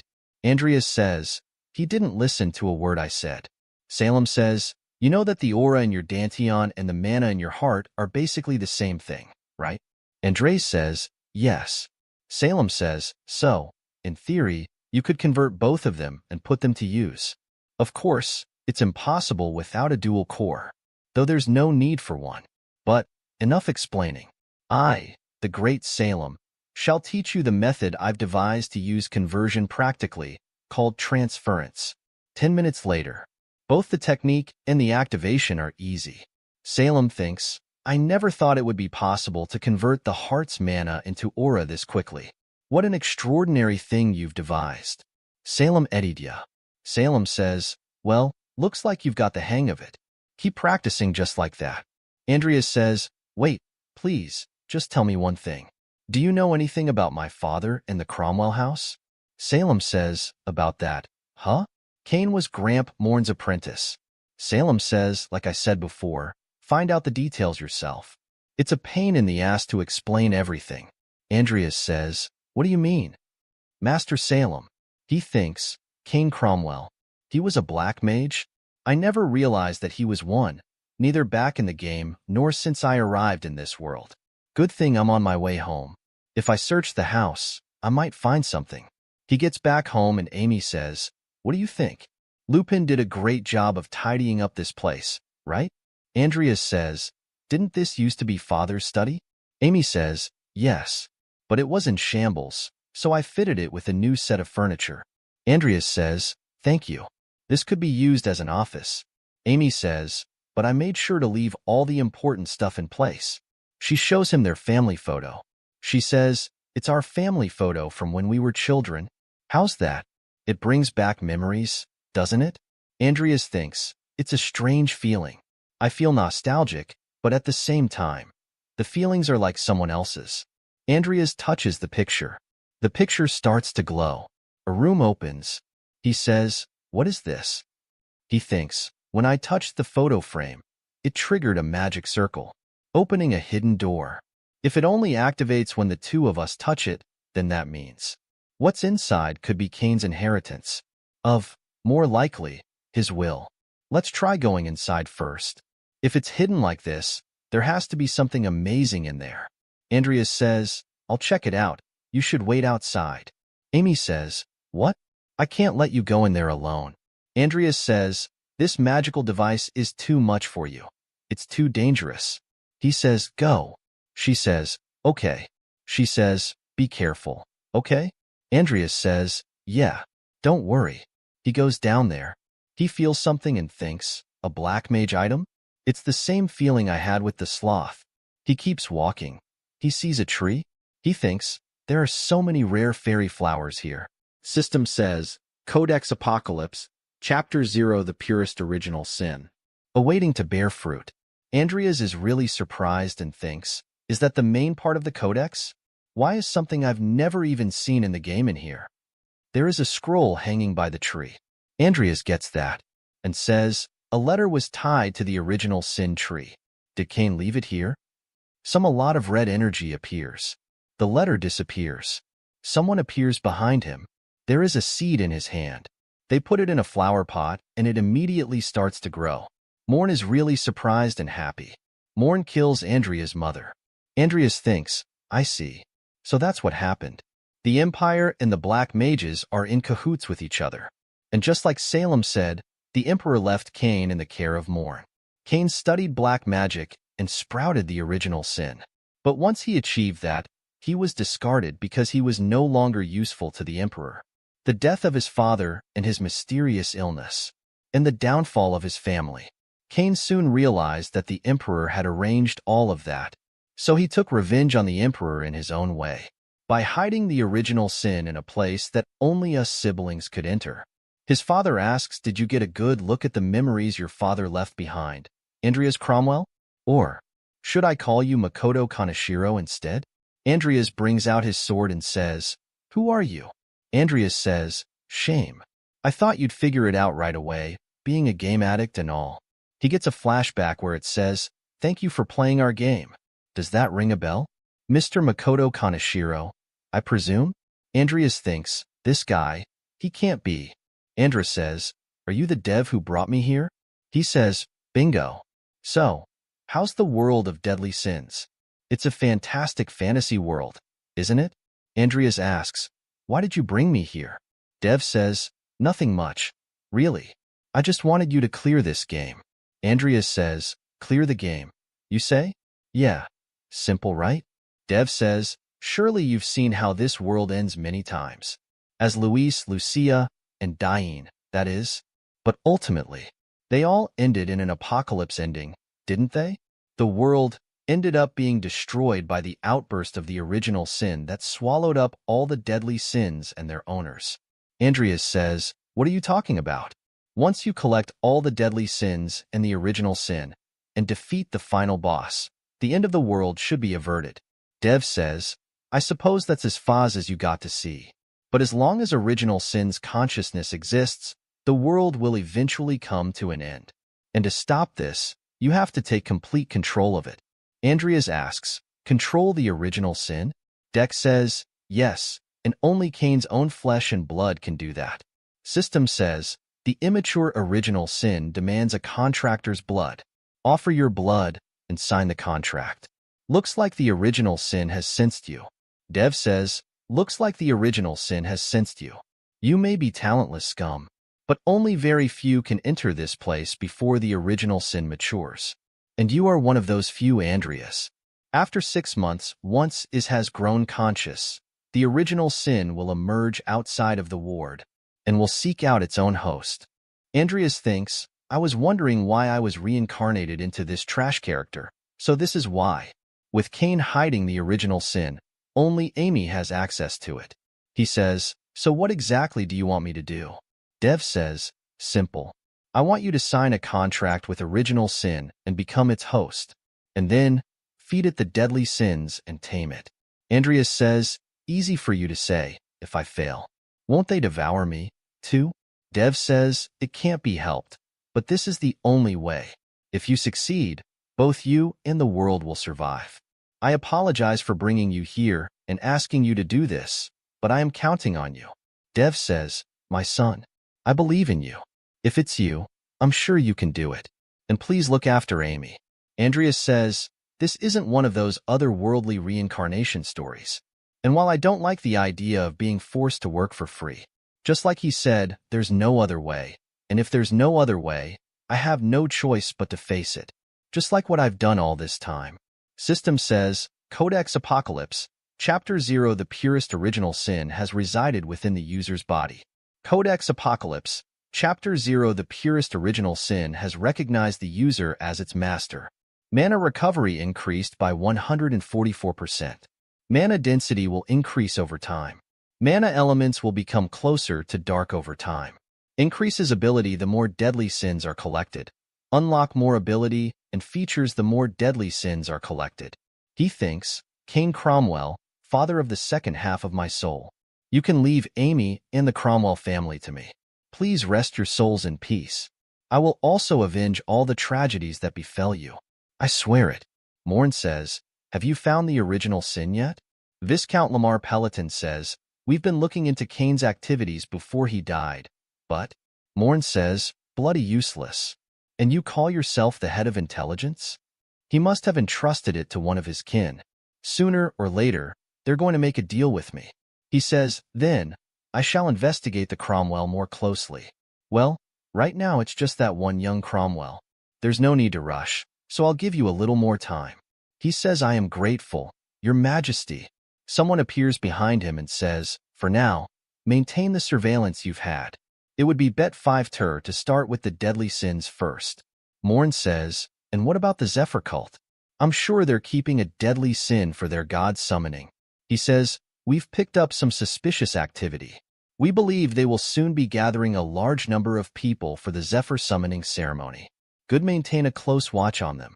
The 15th part of the Necromancer's evolutionary traits ends here. If you want to see more, please subscribe and like. And if you want to support me financially, you can join my channel membership or Patreon only for $1. Patreon and Discord links are in the description if you want to support me. And a special thanks to all my Patreons for supporting me. Thanks for watching. Hello. Welcome to the 16th part of the Necromancer's evolutionary traits. Thank you very much. Let's begin. Piet says, this year's festival, you know it's very important, right? He says, yes, Master Piet. We've prepared everything thoroughly. Piet says, from the numbers of guards and of Kraus to our entry points. We've also learned about all the underground chambers beneath the arena here. We may be able to make many sacrifices to summon Lord Zepar. Great job. If everything goes well, I'll be sure to introduce you to some nice girls. Or perhaps, me? Piet says, it's okay. Infine. All I did was borrow the help of our brothers and sisters at the academy. What precious children they are. They know very well what a worthy faith is. Say, that reminds me, didn't you say there was a potential candidate? Have you been successful in recruiting here? It must be about Vivienne. Piet says, I spoke to her directly, but she didn't seem particularly interested. She said she has found her spiritual foundation. He says, is that so? Well, that's a pity, but it can't be helped. Anyway, I hope you'll do well without me. Since I have very important things to do, I won't be able to join you. After that, we see a system window appears in front of Andrea's. It says, Traits, Dual Core Unique, Evolution Unique, Enlightenment Epic, Original Sin. Talents, Black Magic Necromancy Extraordinary, Elemental Magic, Water Element Poor, Potion Making, Buffing Type Extraordinary, Physical Exceptional, Combat Exceptional. A week after I returned from the Cromwell Mansion, I was worried that the original sin I absorbed might cause problems. Fortunately, nothing has happened so far. Now that I know Cromwell's secret, I'm even more worried about Amy. If it weren't for what's about to happen at the Academy, I could have stayed by Amy's side. On the last day of the Academy's festival, at the arena, the Zepar cult will carry out the terrorist attack. Who knows how many people will be killed in their ridiculous attempts to summon an evil god. I have to get rid of them before they get anyone else involved. I need to protect the playable characters if I want to clear this game. And I don't expect much, but it is possible that the Zepar cult has other codexes with them. So I'll look into that as well. There's so many things to do since I got the original sin. Alright, let's resume our training, Nickel. System says, Codex Apocalypse, Chapter 0, the purest original sin has detected diligent sloth. Andreas thinks, what? System says, Codex Apocalypse, Chapter 0, the purest original sin has been linked to diligent sloth. Generating additional features. Generating additional abilities. Enhancing base capabilities. He says, the sloth? System says, Codex Apocalypse, Chapter 0, the purest original sin is starting to grow. Andreas thinks, what is this sensation? The original sin seems to recognize Nickel as the sloth. Is it because he carried it for a prolonged time? System says, Codex Apocalypse, Chapter 0, the purest original sin has finished growing. Codex Apocalypse and Diligent Sloth are no longer linked. Sloth Phantom Legendary. Sharing the effects of Diligent Sloth. Nickel Lifehill Undead, Tier 5. Mana 2113 Traits Self-Awareness. Mastery. Codex Apocalypse. Mana Recovery increased by 188% Sloth. Mana Sensitivity increased by 66%. Sloth. Once every 6 days, a special skill can be used. Currently stored skills, Sloth. He says his appearance didn't really change, but his specs have definitely gone up. Andreas says, so, Nickel, to celebrate your power-up, how about counseling today's training session? Nickel shakes head no. After that we see Andreas walking in a market. He says, I remember there should be some cultists here looking for new members. Is it because it was so long ago that I am misremembering? Why don't I see any familiar faces? He sees Hazar and thinks, if that guy who went on the mission reappeared before the terrorist attack, that means, good. Let's follow him. He follows him to an underground facility. Someone see Andreas. Andreas attack. Andreas knocks them out. He thinks, as I thought, Hazar and the rest of the cult are preparing a terrorist attack. Andreas brings out Nickel and Timer and says, Nickel, you're with me. Timer, you stay here and watch. He says, let's get moving. Hazar get to the base he thinks. Bringing in the explosives was a challenge, but setting them up should take no more than a day. Looks like there won't be any problems for tomorrow's ceremony. Hopefully, they'll promote me to a higher rank for my efforts. Someone's head goes flying. They scream and say, we're under attack. Hazar says, a spy. Kill him. They attack Andreas. Andreas kills them. Hazar says, what useless bunches. It's only one man? Andreas think, phew. His swordsmanship is impressive as always. All right, I think we're almost done.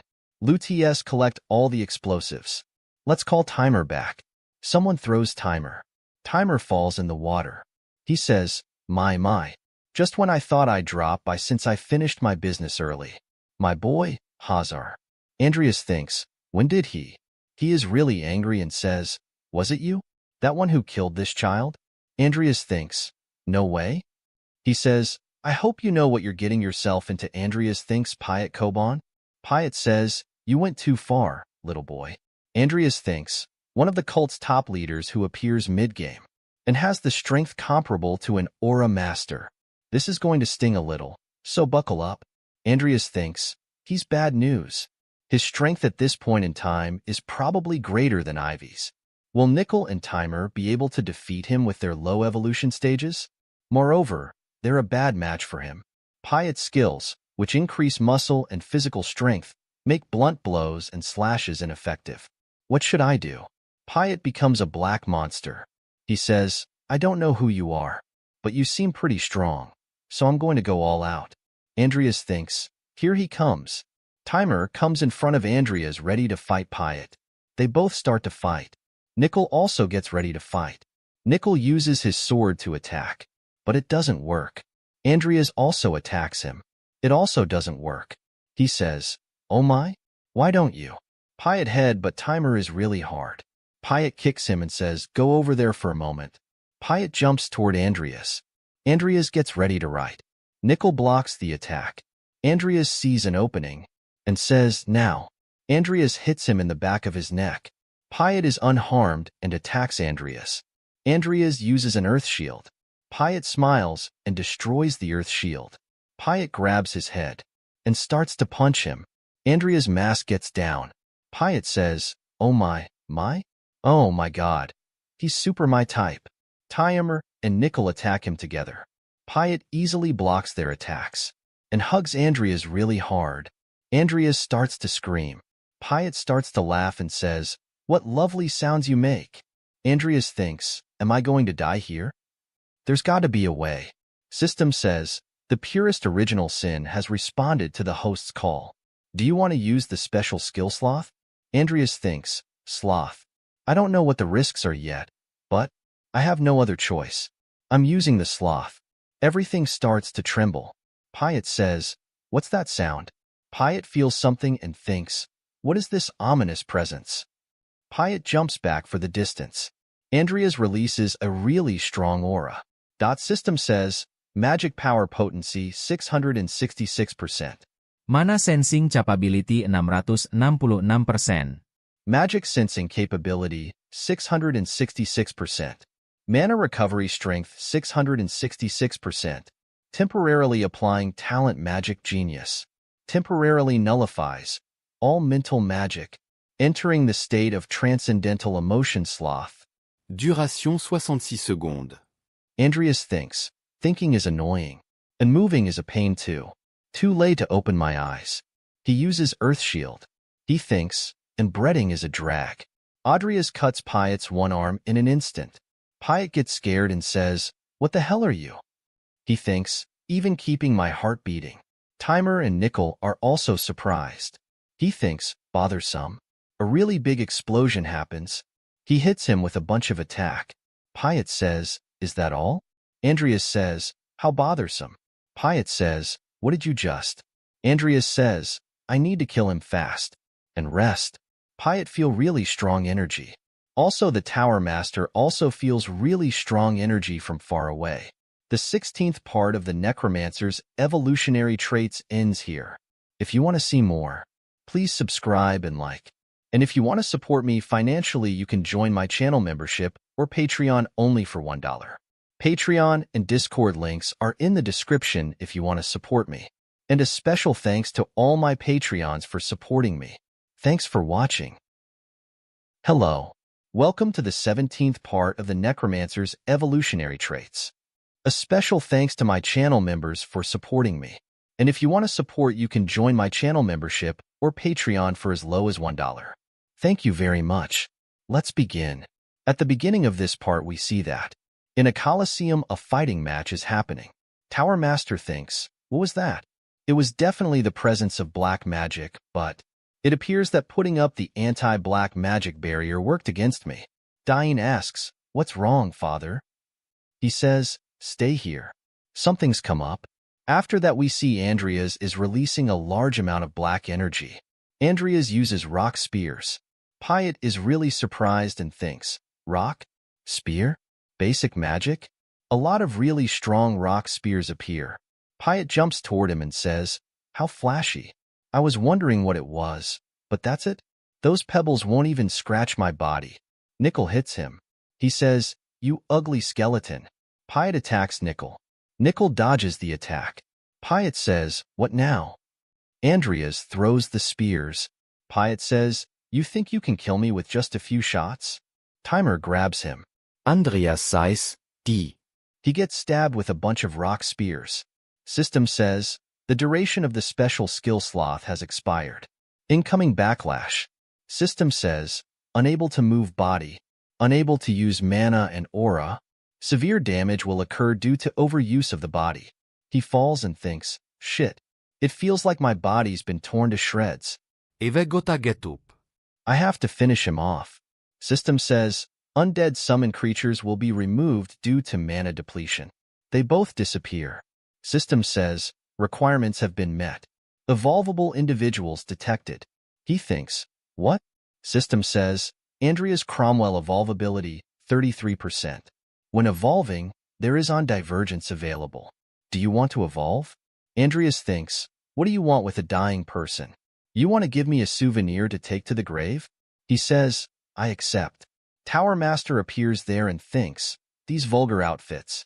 The Zepar cult? Huh. Why are they in Rodland's sewer? They must have something to do with the strange presence I felt earlier. But, well, no point in speculating. Let's check the area first.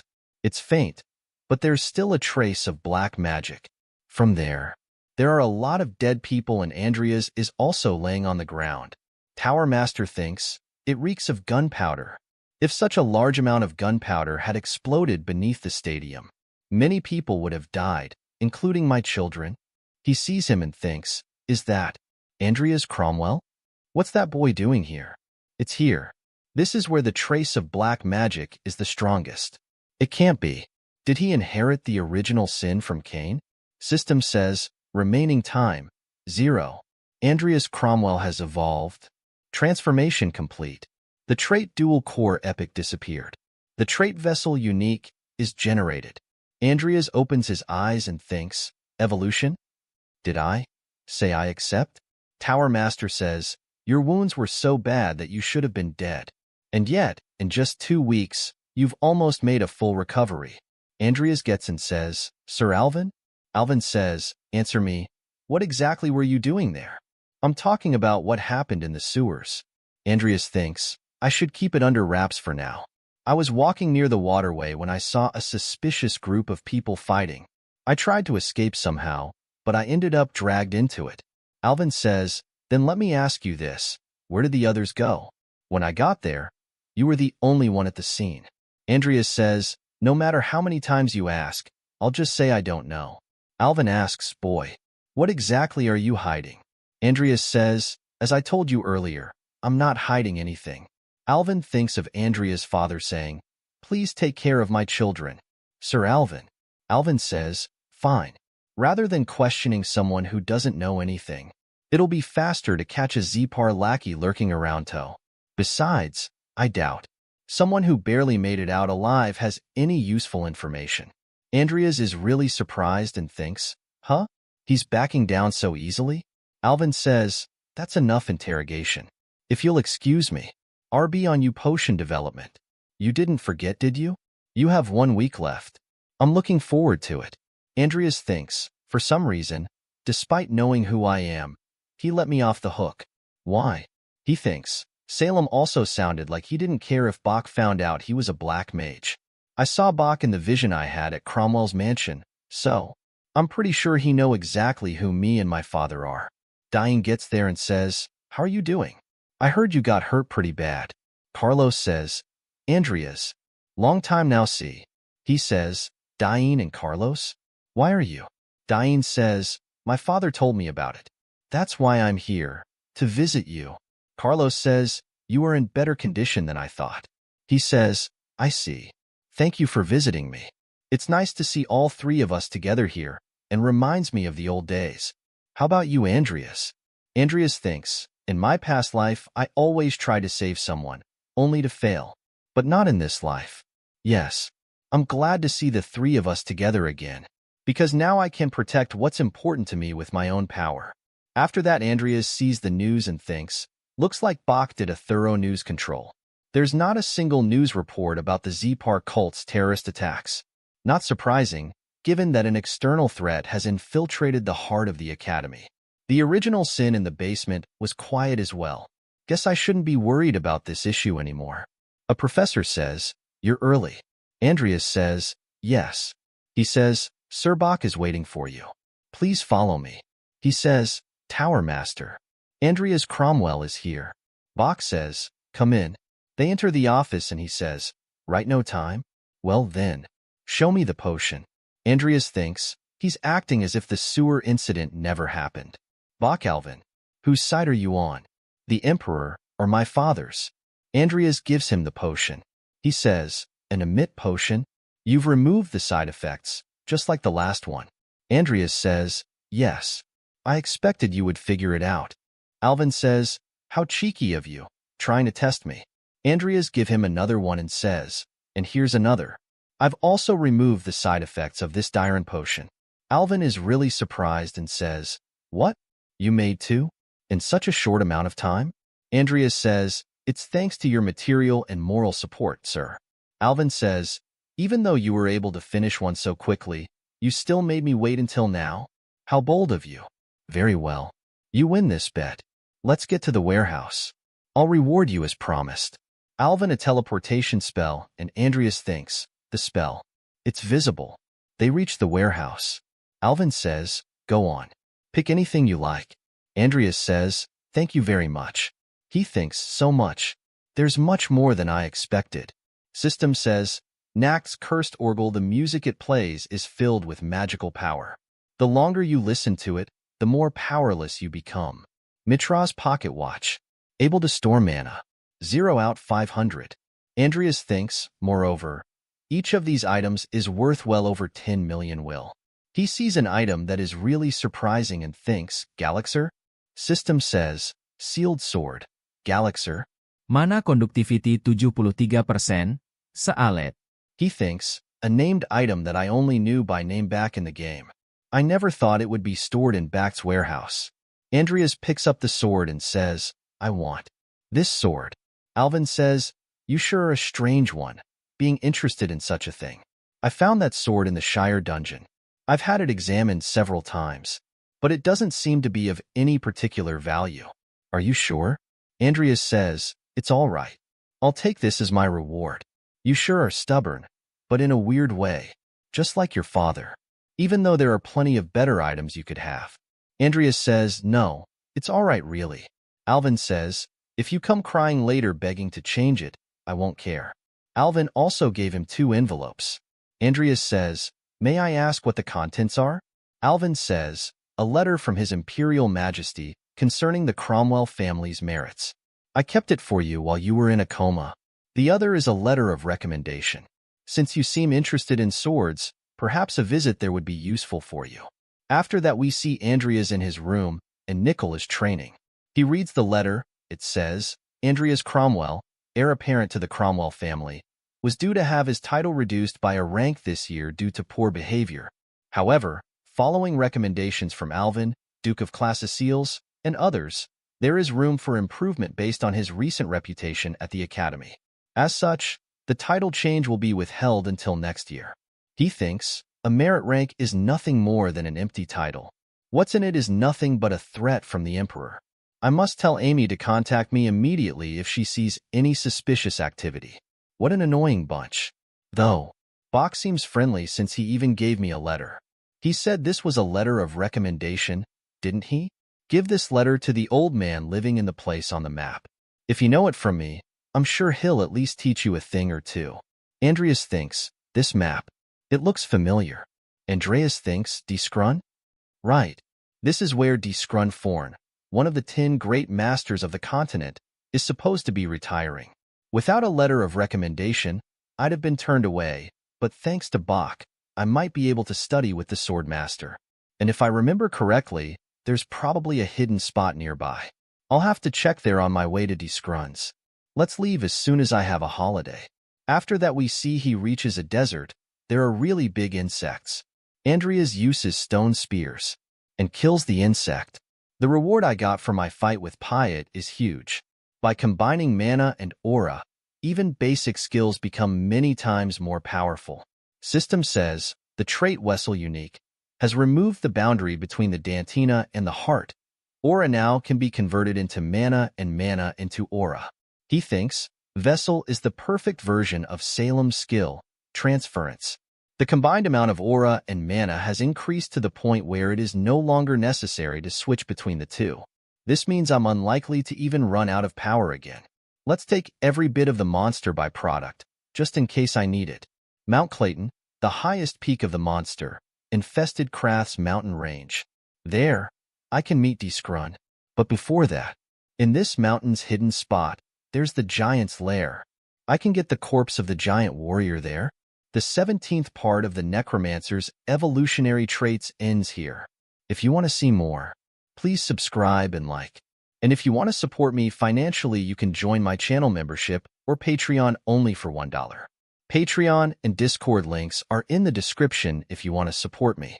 And a special thanks to all my Patreons for supporting me. Thanks for watching. Hello. Welcome to the 18th part of the Necromancer's evolutionary traits. A special thanks to my channel members for supporting me. And if you want to support, you can join my channel membership or Patreon for as low as $1. Thank you very much. Let's begin. At the beginning of this part we see that Andreas collects the materials of dead monsters. He gives the materials to Nickel and says, I've collected all the materials I could use. Let's get going. He hears some loud bang. He thinks, what's that sound? And where's the mask? His appearance changes. There is someone laying on the ground. He sees him and thinks, that's a Leopardian. He gives him a potion. He says, hey, can you talk? What happened? Andreas thinks, although they live in this remote area, due to the Emperor's oppression of different races, each and every Leopardian is an adept warrior, skilled in close combat. Who in the world could have done this? A really big insect attacks him. He cuts it in half.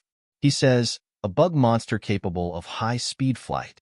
I remember that only Ranix, the bug manipulator, was able to control it.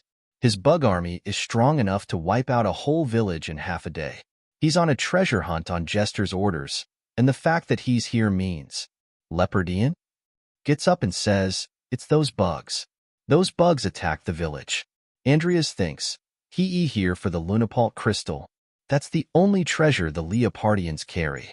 Andreas brings out Nickel and Timer and says, can you take me to the village? I might be able to help you. He thinks, even if it's an emergency, is it worth risking taking a mysterious human into the village? He says, you are doubtful. But consider this, if I were an enemy, I wouldn't offer help you in the first place. Leopard says, all right, please save my village. Thymer is carrying Leopard. Andreas thinks, isn't this the same direction as where I'm going? Well, I'll figure it out soon. After that we see that the Leopardian village is burning. Andreas thinks, I knew it. It's the same palace. That cave is the hidden spot where the giant corpse is, and the Leopardian village should be in front of it. Was gonna come back in the game due to Rannick's attack. Andreas says, first, as promised I'll get rid of those bugs. System says, casting minor necromancy, ghoul summoning. 63 corpses were detected. Insufficient caster level 24 corpses have responded. Minor necromancy ghoul, summoning successful. Bug type ghoul common. 24 ghouls are summoned. Andreas uses corpse explosion. There are still a lot of bugs attacking the village. Timer also protects them. Timer is killing bugs, and Nickel is cutting them to pieces. Ranix is watching from behind a rock. He thinks, what? Who on earth is he? I was only looking for the deadly sins on Master Jester's orders. Damn it. I have to get out of here. Andreas stabs him and says, I know you were close by, Ranix. He gets really angry and says, bastard, who are you? Why do you know me? There's no reason for you to attack me if you're a black mage as well. Andreas says, silence, I'm the one asking questions. Are you here on Jester's order to find the deadly sins? Ranix is really surprised and says, how did you know? Andres says, just answer the question, or I'll cut your arm off. Something smells here. Maybe I should prod him a bit more? Based on the situation, it looks like you were after the Leopardians' Lunapult crystal. Did you attack them because you thought it was one of the deadly sins? Think carefully before you answer. You can either die right here, or you can tell me everything you know. If you refuse to answer, I'll take it that you choose death? Ranix says, wait, I'll talk. It's not exactly accurate, but this is our list of possible deadly sins. Andres takes it and says, good. I'll confirm it. Mysterious treasures from the depths of the sea. To be auctioned at the Muriel auction. Andreas says, looks like this thing is most likely to be a deadly sin. Port Town Muriel, that's my next destination. Ranix says, you'll spare. Andreas cuts him and says, thanks for the useful information. Let's keep his body and use it for experiments. There's not much time left until the auction. I'll head to Muriel as soon as I get back. They say, thank you for saving our village. As you can see, we are unable to repay you properly right now, so please, at least accept this Lunapult crystal. Andreas says, no need. I have no interest in that. She says, then. Andres says, I'd like to go there. Can you let me in? They think, no way. Is he also aiming for the mine? As expected, humans can't be trusted. She says, very well, you may come in. They says, but, Elder, no matter how much we owe him, if not for this man's help, our village would have been destroyed, and there would be neither mine nor anything else. Andreas says, relax, I have no interest in the Lunapult crystal. She says then, why? He says, I'll explain the reason inside. Because that's where the one I want is. They reach the end of the cave. Andreas says, around here. She says, but it's just a hard rock wall there. Andreas says, Timer, break it down. Timer punches the wall to pieces. Elder surprised and thinks, a Tigerian warrior? What fearsome strength. They say, Elder, it's dangerous here. We've to step out. We see that there is a really big cave full of crystals behind the wall. Elder is really surprised and says, the crystals? There's so many of them. She says, so this is what you were after. Andreas says, I know the value of these well enough. But as I said before, I have no interest in them. She says then, what? He says that's the one I want. There is a statue. They say, why is there such a huge thing here? Andreas says, I'll leave all the Lunapult to you. But in return I need you to leave me here alone for a while. She says, may I ask why? As the head of the tribe, I have to know. No need to worry. I had intended to do you any harm. I would have done it already. One of them gets angry and says, what did you say? Even if you're our savior, that's just unacceptable. She says, for not taking it from use by force, I'll put my trust in you. But please, as the first human we've ever made a promise to, please honor it. The leave. He says, God, I'm finally alone. Since it's no longer fresh, it might be better to turn it into a ghoul. System says, casting minor necromancy, ghoul summoning, 1 corpse was detected. Insufficient caster level. Minor necromancy, ghoul summoning has failed. As I thought. It won't go that easily, huh? No matter how long it takes, I'll definitely make you mine. Andreas keeps trying but is failing again and again. Says, I've been trying for over a week now, yet all my attempts have failed. Should I just give up at this stage? No, this place is no longer a secret. There's no guarantee the giant would still be here the next time I come back. Anyway, let's try increasing the amount of mana beyond the standard. Let's go for all or nothing. Casting minor necromancy, ghoul summoning. 1 corpse was detected. He thinks, I still have time. I'll keep trying. System's eyes. Minor necromancy ghoul summoning successful. Titan ghoul mythical 1 ghoul is summoned. The level of the finished corpse is a high status. Bonus added. The level of the finished corpse is transcendent. Tier increased. It has become a champion Titan ghoul. The level of the finished corpse is almost transcendent. It regained some of its former egos. It's a mythical level undead inheriting some of its traits before death. Champion Titan Ghoul Mythical. Rudradal Kanadando. Undead, Tier 6. Mana 3733. Traits, egos, monstrous strength, fighting spirit, indomitable. Andreas thinks, how intimidating. I'm probably the only one in the world who can command a giant tribe right now. Now I won't be afraid of a troop-level enemy anymore. Thank goodness all that hard work was worth it. After that we see Jester has a bug trap inside a jar. It blows up. He thinks, Ranix. Is it dead? Well, no matter. I still have plenty of pawns out there. A crow gets there and says, Master Jester, His Imperial Majesty wants to see you. He says, understood. Let him know I'll be there at once. I have just had something to report to him. After that we see the old man is eating potato and says, did the Empire send you? Andres says, I am here on the recommendation of the Duke of Alvin. Backed? That body sent you? The 18th part of the Necromancer's Evolutionary Traits ends here. If you want to see more, please subscribe and like. And if you want to support me financially, you can join my channel membership or Patreon only for $1. Patreon and Discord links are in the description if you want to support me. And a special thanks to all my Patreons for supporting me. Thanks for watching. Hello. Welcome to the 19th part of the Necromancer's Evolutionary Traits. A special thanks to my channel members for supporting me. And if you want to support, you can join my channel membership or Patreon for as low as $1. Thank you very much. Let's begin. At the beginning of this part we see that Andreas is training with D-Scrun. He thinks, damn, his pressure is stronger than Salem's. I can't believe this is the test. D-Scrun says, what's wrong? Didn't I tell you I'll let you make the first move? Andreas thinks, fighting me with just a stick. He's not taking me seriously. I'll definitely defeat him. D-Scrun easily dodges all his attacks. He appears behind Andreas and thinks, I've grasped your abilities. It is not your swordsmanship you should be training now.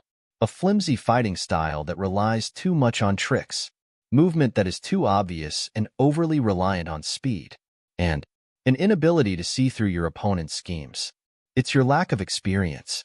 Well, don't worry. You'll naturally get better at it as you play around with me. After that we see they start to train. They train and eat potatoes. After training for 33 days, D-Scrun is using a real sword. He thinks his movements are getting a bit better. However, D-Scrun hits him in the stomach. He says, thinking in the middle of battle is just naive. Still, I'll recognize your fighting will for not whining even once. D-Scrun gets a scratch on his face. Andreas says, even a sword master can let his guard down. Next time I won't be so easy. Andreas falls. D-Scrun thinks, it's rough. But did he just gather his aura and send it flying? I didn't think he was good enough to use sword arts yet. Did he just use it instinctively? What a talent beyond my expectations. That reminds me, Luis also said he will enroll at Rodlin soon. It would be interesting to see if I can get him in a match with this kid. Andreas wakes up. Duskrun says, finally awake? That sword arts you did before you passed out. Can you do it again? Andreas says, that thing I did when I was beaten to a pulp. That was just me being desperate. Duskrun says, very well. Let me take this opportunity to teach you how to use sword arts.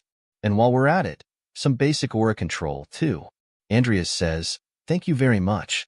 When you use sword arts, think of it as wrapping the aura around the sword like a scabbard. And then just send that scabbard flying. Duskrun cut the tree into pieces from afar. Andreas is really surprised. Duskrun says, although its basic form is just a sharp slash, it can be used in a variety of ways, depending on how you use it, from explosions to shockwaves. Andreas says, that big tree. Just like that. Duskrun says, and if you use the aura to stimulate your body instead of a sword.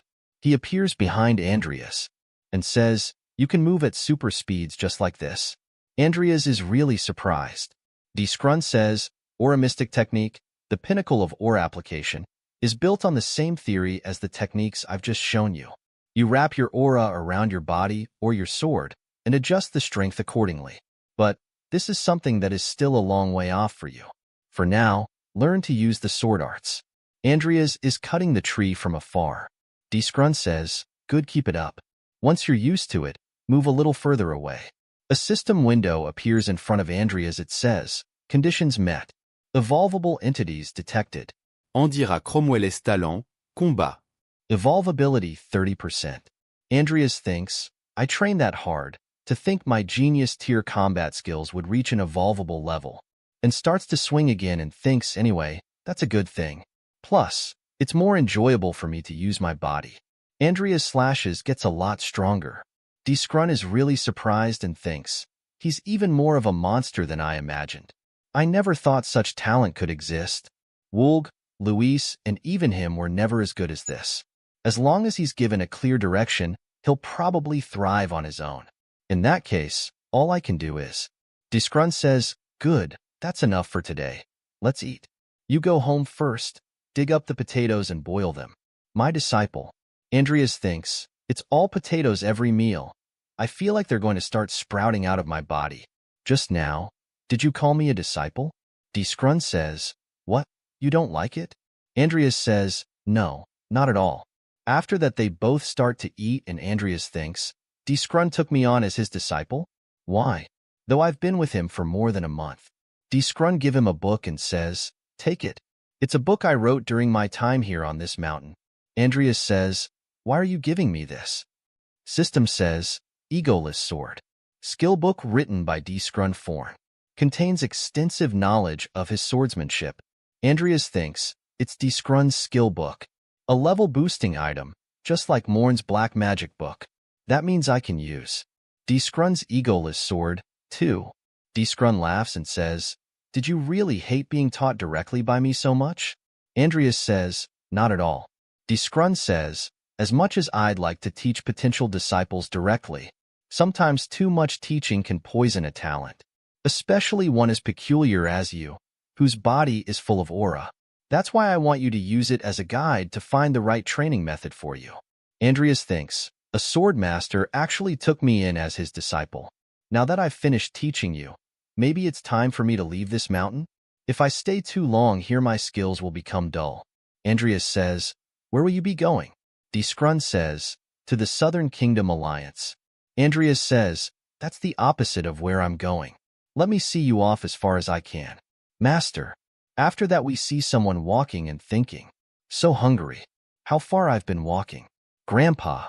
Everyone in the village. They are all gone, and I'm the only one left. He falls and thinks, what should I do? Andreas gets there and says, no way. Isn't this Benjamin Anakius? To think I'd meet a playable character in a place like this. A sword specialist holding the trait Lord of Swords.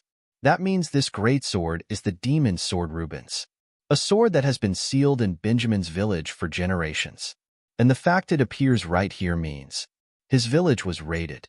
Back in the game, he somehow managed to escape with the demon sword. I can't just turn a blind eye now that I've crossed paths with him. After all, I need to make. The playable character is indebted to me. After that, we see Andreas is camping. Andreas is camping. Benjamin wakes up. Andreas says, "You up?" He says, "Who are you?" Andreas gives him cooked meat and says, "Eat." Benjamin says, "What? What are you up to?" Andreas says, "Calm down. If I wanted to harm you, you wouldn't be alive right now. You should eat first and regain your strength. That sword. It looks important to you, but you'll need your strength to carry it around, right?" Benjamin starts to cry. Andreas thinks, he reminds me of Shoei. He's the sensitive type, just like in the game. Andreas says, "How long are you going to make me hold it?" "My arm is tired." Benjamin says, right?" Andreas says, "You sure can eat. Drink some potion too, while you regain your strength." Benjamin is still crying and says, "Thank you very much." Andreas says, "It's rude to crowd around and watch people eat like that." Some peoples appear and says, "How sharp." Benjamin says, "You bastards." Benjamin thinks, they're the one who killed Grandpa. Andreas thinks, that reaction. As I thought, they were the ones who attacked Benjamin's village. The Acolytes, a group of orphans raised by Jester as his personal assassination squad. Somehow, they kind of remind me of my previous life. All-round soldiers, trained to a special forces level and even capable of basic magic. Once they are able to manipulate aura, they are given special masks by Jester as a sign of their ability. They're pitiable, but they're not the kind of people you can negotiate with. I'll take care. Benjamin gets ready to fight and says, "Wait, please stand back. The one they have business with is me." They says, "Don't jest, you brat. Behave and hand over the sword." Benjamin jumps really fast and attacks them. Everything starts to get destroyed. They attack Benjamin. Benjamin blocks the attack with his sword. Start to cut them down. Andreas is watching them the side and thinks, I'd like to say as expected from the youngest playable character, but I don't see any reason for him to get seriously wounded like he did in the original story. Since things are about to get ugly, Andreas starts to fight. He kills a lot of them in an instant. He thinks, let's take care of them quickly. They are really surprised and says, "What? Get him first." Benjamin thinks it's amazing. He wiped out those bastards who raided my village so easily. Andreas kills them all. Benjamin thinks, who is this guy? Andreas says, looks like that's all of them. Benjamin thinks, would I have been able to protect the village if I was as strong as him? Andreas says, hey, are you all right? Benjamin gets scared and says, yes. Andreas thinks, did he change his attitude after seeing my swordsmanship? Andreas says, that reminds me, I haven't introduced myself. I'm Count Andreas Cromwell. He says, my name's Benjamin Anakius. Andreas says, Benjamin? Huh? Seems you're being chased. Do you have anywhere to go? Benjamin says, that's... Andreas thinks, soon, Luis and other major characters will start enrolling into the academy. I figured it's about time I checked up on them. Maybe I should look after this one as well. If you don't have anywhere else to go, how about I teach you proper swordsmanship? The 19th part of the Necromancer's evolutionary traits ends here. If you want to see more, please subscribe and like. And if you want to support me financially, you can join my channel membership or Patreon only for $1. Patreon and Discord links are in the description if you want to support me. And a special thanks to all my Patreons for supporting me. Thanks for watching. Hello. Welcome to the 20th part of the Necromancer's evolutionary traits. A special thanks to my channel members for supporting me. And if you want to support, you can join my channel membership or Patreon for as low as $1. Thank you very much. Let's begin. At the beginning of this part, we see that Andreas says, it would be a crime to let a talent as good as yours go to waste. Get yourself admitted to the academy. I'll write you a letter of recommendation. Ben says, but I don't have the money. Andreas says, when I say I'll recommend you, that also means I'll sponsor you. All you have to do is decide whether to take it or not. Andreas says, I have enough resources to do that. Ben starts to cry and says, someday, I'll definitely return your kindness. After that, we see Andreas is sitting and reading messages. He thinks, looks like he got admitted to Mona's Academy. Ben sends him a message saying, thank you so much for the letter of commendation and also your support. Your Excellency has great swordsmanship and I aspire to be strong as your excellency. Andreas thinks he's a sword specialist, so he'll have no problem graduating. Work hard, Benjamin. I'll provide you with as much money as you want. Now then, I should get ready to go to Muriel's auction.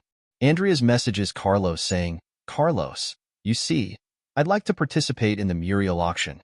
Carlos says, oh, is there something you want there? Leave the entry tickets to me.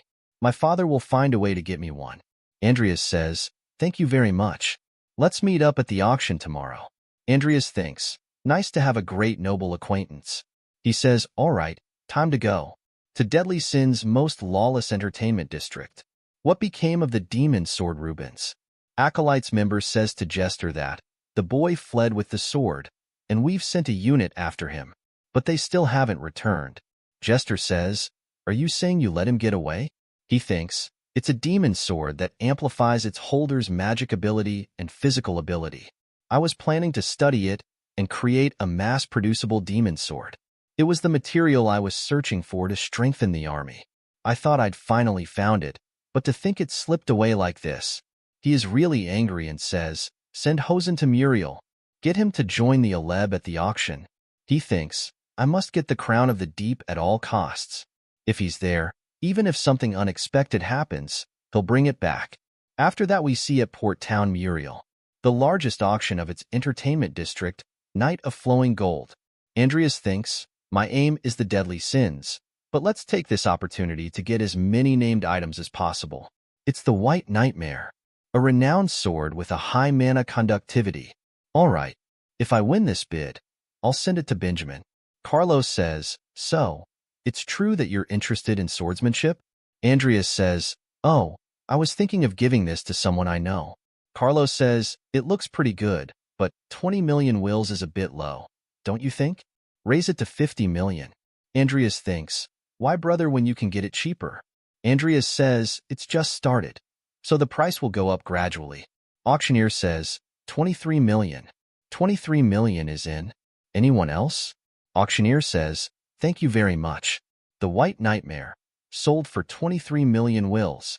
Carlos says, Andreas thinks, seems like 20 million would have been just fine. Auctioneer says, now, on to the next item. This is a map that many scholars have tried to decipher, but the code has proved too difficult for them. Andreas thinks, that thing's here too? The secret map that leads to the location of the dragon tomb of the Red Dragon, Krabmaha. I thought it was just an Easter egg. I didn't expect it to actually exist. Corpses are assets to me. I have to get them. Auctioneer says, now then let's start with 2 million wills. 5 million. 5 million just in. Anybody else? If I can get my hands on a dragon, I'll be as strong as the whole country. Encrypted map, sold for 5 million wills. Andreas gets excited and says, all right. Someone sees them and thinks, who the hell are they? Seems like they're loaded with money. No matter. Have fun with that. The main prize is the crown, anyway. The more money you spend before that, the less competition for me. Auctioneer says, well then, on to the next item. A rechargeable portal scroll that allows you to move anywhere, anytime. Up to 2 uses per day. Andreas buys that as well. Auctioneer says, Ancient Alchemist's antique alchemical tool. Practical and stylish. Andreas buys that as well. Carlos is surprised and thinks, is he even thinking about what he's buying? Auctioneer says, and now, the long-awaited final item. Hold your breath. It's a relic salvaged from the bottom of the deep sea. I present to you, Lords of the Seas. System says, the purest original sin has detected the power of benevolent greed. Andreas thinks, there it is. Auctioneer says, the starting price is 1 billion wills, and the bidding units are 10 million wills. Andreas thinks, that's a steep price. If only I had the earnings from next month's potion sale. Carlos sees him and says, you want that too?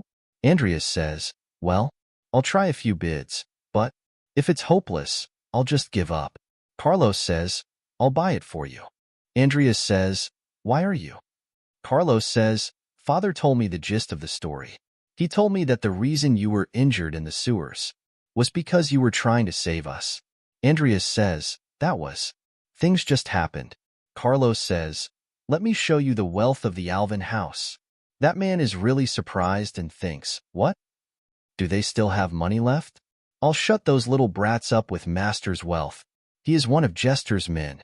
They put 1.5 billion, then 2 billion, 3 billion, 7 billion, 8.7 billion, 10 billion. Auctioneer is really excited and says, we've reached 10 billion. Carlos also gets excited and says, things are getting interesting. Andreas sees him and thinks, as competitive as ever. Now that we're in this citation, you better win, and I'll make sure to pay you back. Auctioneer is really excited and says, unbelievable, the bid has reached 50 billion wills. Is there anyone else bidding? Carlos puts 70 billion. Then Aleb puts in 90 billion. Bid reaches 100 billion wills. Aleb thinks, should I go further? He thinks of Jester, says, make sure you win the bid, no matter how high it is. Aleb thinks, no matter how much wealth the master has, this is just too much. I should have asked how much I was allowed to spend. There, no time to ask the master. Auctioneer says, thank you very much, Lords of the Seas. Sold for 100 billion wills. He says, Sir Hosen? Hosen says, I bet Master sent me here because you, being the coward that you are, would have screwed it up. Even if you had succeeded in winning the bidding with over 100 billion, you would have been killed for it.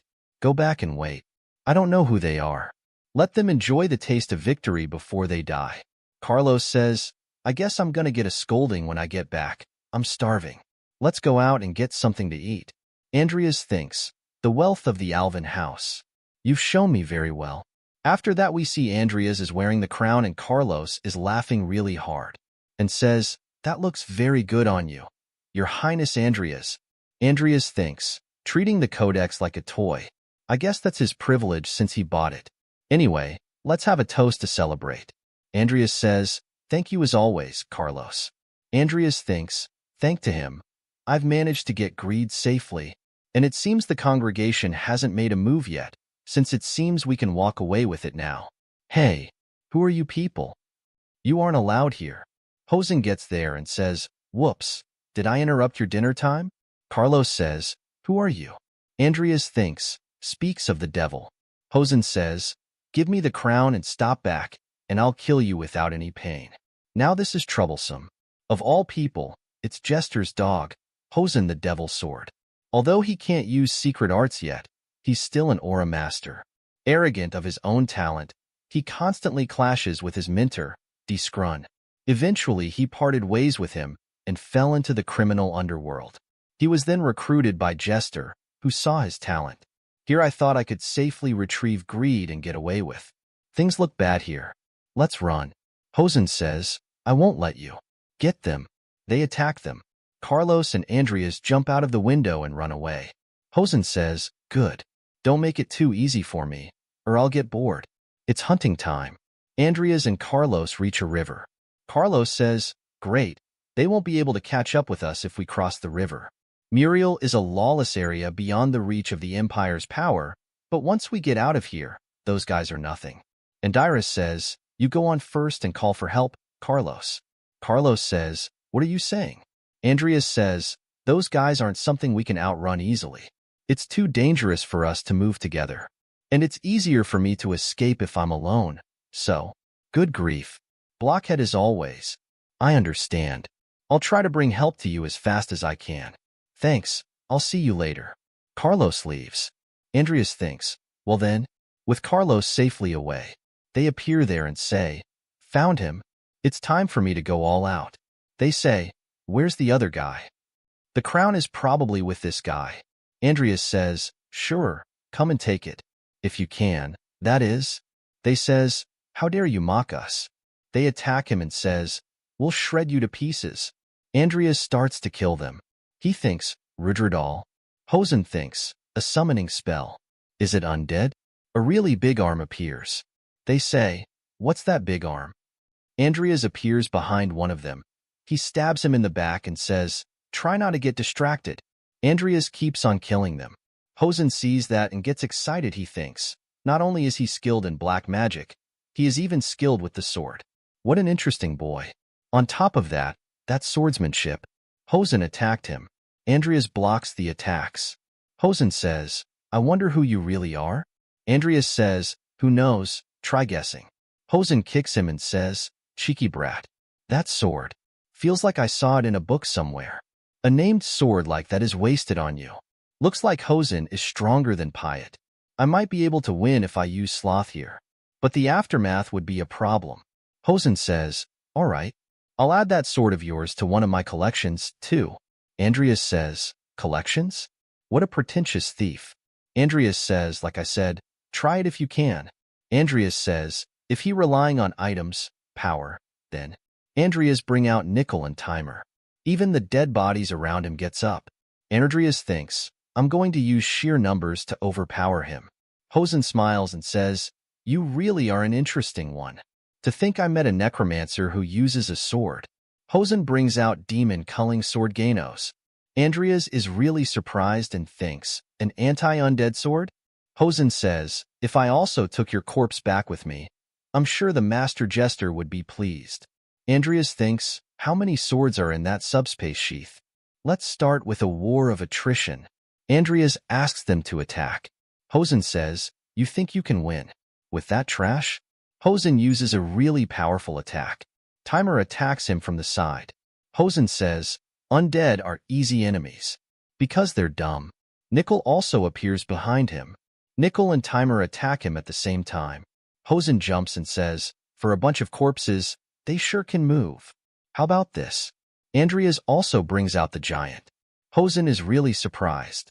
The 20th part of the Necromancer's evolutionary traits ends here. If you want to see more, please subscribe and like. And if you want to support me financially, you can join my channel membership or Patreon only for $1. Patreon and Discord links are in the description if you want to support me. And a special thanks to all my Patreons for supporting me. Thanks for watching. Hello. Welcome to the 21st part of the Necromancer's evolutionary traits.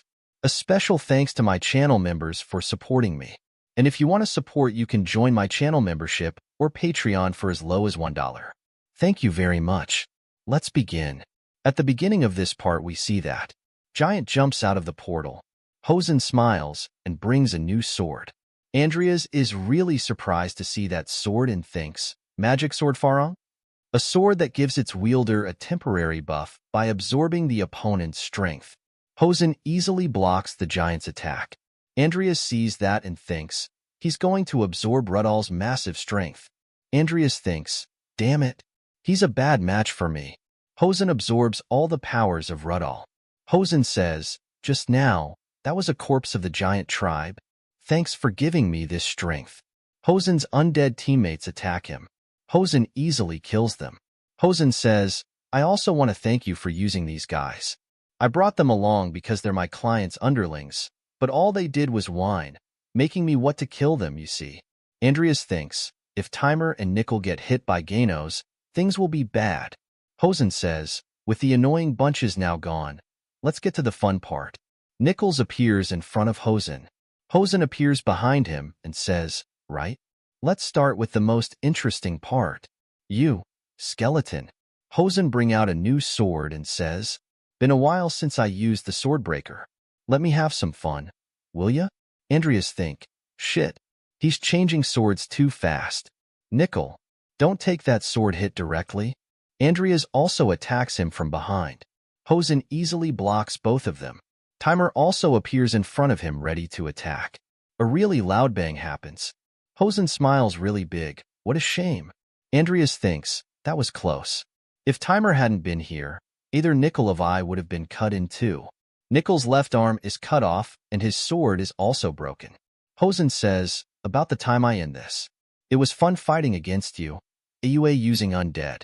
Andreas thinks, do I have no choice but to use Sloth here? Nickel, go back for now. Nickel doesn't move. Andreas says, I said go back. Hosen says, he's got more backbone than his master. Not turning you back on you, enemy. System says, Sloth Phantom Legendary wishes to use the Sloth. Sloth Phantom Legendary and the Sloth will be sharing cooldowns. Do you accept? Andreas thinks, right? I forgot Nickel can also use the Sloth. Considering the pain I felt at the time, which felt like my whole body was being torn apart, it might be better if Nickel, who can't feel pain, uses it. Hosen says, It seems like you're out of tricks. Let's end this. What are you planning this time? Don't you dare interfere with him. Pretty impressive swordplay for a mage, but too sloppy. Hosen says, later. Timer also attacks. Hosen says, what an annoying cat. I'll take care of you first. Nickel releases a large amount of aura. Hosen sees that and thinks, what the hell? For an undead, that's a tremendous aura. What is just a single strike? After all that aura he gathered? Hosen feels something and says, no, it's aura secret arts. Andreas also feels really strong wind pressure. He sees Nickel has white skin and white hairs. Nickel turns back to the undead form and goes back to subspace. Andreas says, thank you. Hosen is barely standing and both of his swords are broken. Andreas thinks, that guy, he survived Nickel's secret arts? Hosen is really surprised and says, no way. The sword breaker. Even Farong too. Timer appears in front of Hosen and punch. Hosen barely dodges it. Hosen summons a new sword called Ganos. He says, you fucking corpse. Hosen attack Andreas. Andreas dodges the attack. Timer hits Hosen in the stomach with a powerful punch. Hosen coughs out blood. Andreas thinks, I'll end it with this. Egoless sword. Hosen sees Andreas ready to fight and says, now you want to duke it out? Brat. All right, I'll bite. Andreas jumps toward him and thinks, I'll finish this before he recovers. Andreas's attack hits him. After that we see a flashback where D-Scrun says to Hassan, you're half wrong, half right. A sword is nothing more than a tool. And a tool should be the last thing you think about in swordsmanship. I don't get why the sword isn't important in swordsmanship. Isn't it obvious that if two equal warriors fight, the one with the better tools will win? That is true in a battle between ordinary men. And that's why I said you were half right and half wrong. A fight between those who have reached that state of Aura Master is won by the one who has greater insight into swordsmanship. If you lack insight, even if your opponent is using a tree branch, they may still be able to threaten your life. And you have the talent to become Aura Masters. If you are too dependent on your tools, you will destroy your own talents. Hosen coughs out a lot of blood. An undead who can use the Aura secret technique with a broken sword. I should have listened to that geezer. Hosen says, Brat, are you that geezer's apprentice? Andreas says, yeah, no wonder. I can smell the smell of potato from your sword. Carlos brings the reinforcements and says, over here quickly. Quick, get on the boat. Hurry, before it's too late. Andreas comes to boat from the underwater. Andreas says, I thought I was going to die. Quick, pull me up, please. How? Did you swim all the way here? Carlos asks, how did you swim all the way here? Andreas says, those men attacked me all at once, so I left my trail on the land and swam here like a madman. Carlos says, those bastards. Andreas says, please calm down, Carlos. Our luggage is safe. And in the first place, Muriel is that kind of place, right? Carlos thinks. But among them there was one who had a considerable EUA. I finally got it, Andreas. I finally get why everyone is calling you a seaweed. After that we see Andreas inside a cave. He attached an arm with Nickel. Andreas says, and done. Try moving it. It's the sword devil's arm, so it shouldn't be too bad. All right, now that Nickel has been fixed. System says, Sloth Phantom Legendary has a 32% chance to evolve. There is one divergence option available for evolution. Do you want to evolve? Revenant Fighter Legendary has a 88% chance to evolve. There is one divergence option available for evolution. Do you want to evolve? Andreas thinks. Their evolutionary chances went up considerably after fighting Hosen. Evolving timer now sounds good. Revenant Fighter Legendary currently evolving. Remaining time is 342 hours, 28 minutes, 3 seconds. Andreas says, maybe I'll start working on my elemental magic when I get back. There's also something I want to research. After that we see at the academy Sharon says, Morn's apprentice, what are you here for? I've heard that I'm being removed from the congregation. Jester says, that's right. I'm the one who suggested it. Because the congregation does not tolerate those who are unworthy. Even more so for someone who can't even manage a single disciple properly. Sharon says, Master Jester, that's... Jester says, Even with none of that, have you even done anything useful for the congregation? You haven't managed to bring a single useful research result or artifact. On merit alone, you're far inferior to that troublesome disciple of yours. Surely you know how significant it is to secure a single codex, right? Sharon, do you want to stay in the congregation? Sharon says, I'll do anything. Please give your order. The location of the ancient magical beast Kushane has been found, and it's very close to Rodland. Sharon is really surprised and thinks, a creature from the age of myth, found in these times? A beast that could dominate intelligent being and drain them of their strength through lesser evil spirits. I thought it was a magical beast only mentioned in ancient writings. Jester says, I'll give you the location of Kushane, how to unseal it, and the power to control it. After you've tamed the magical beast, bring you an impudent disciple before me. Sharon thinks, looks like he's not very pleased with him taking the sloth and doing as he pleases. That suits me fine. Sharon smiles and says, I can get rid of Andreas, who put me in this mess, and at the same time, if I'm lucky, I might even get myself a magical beast. Pretend this conversation never happened.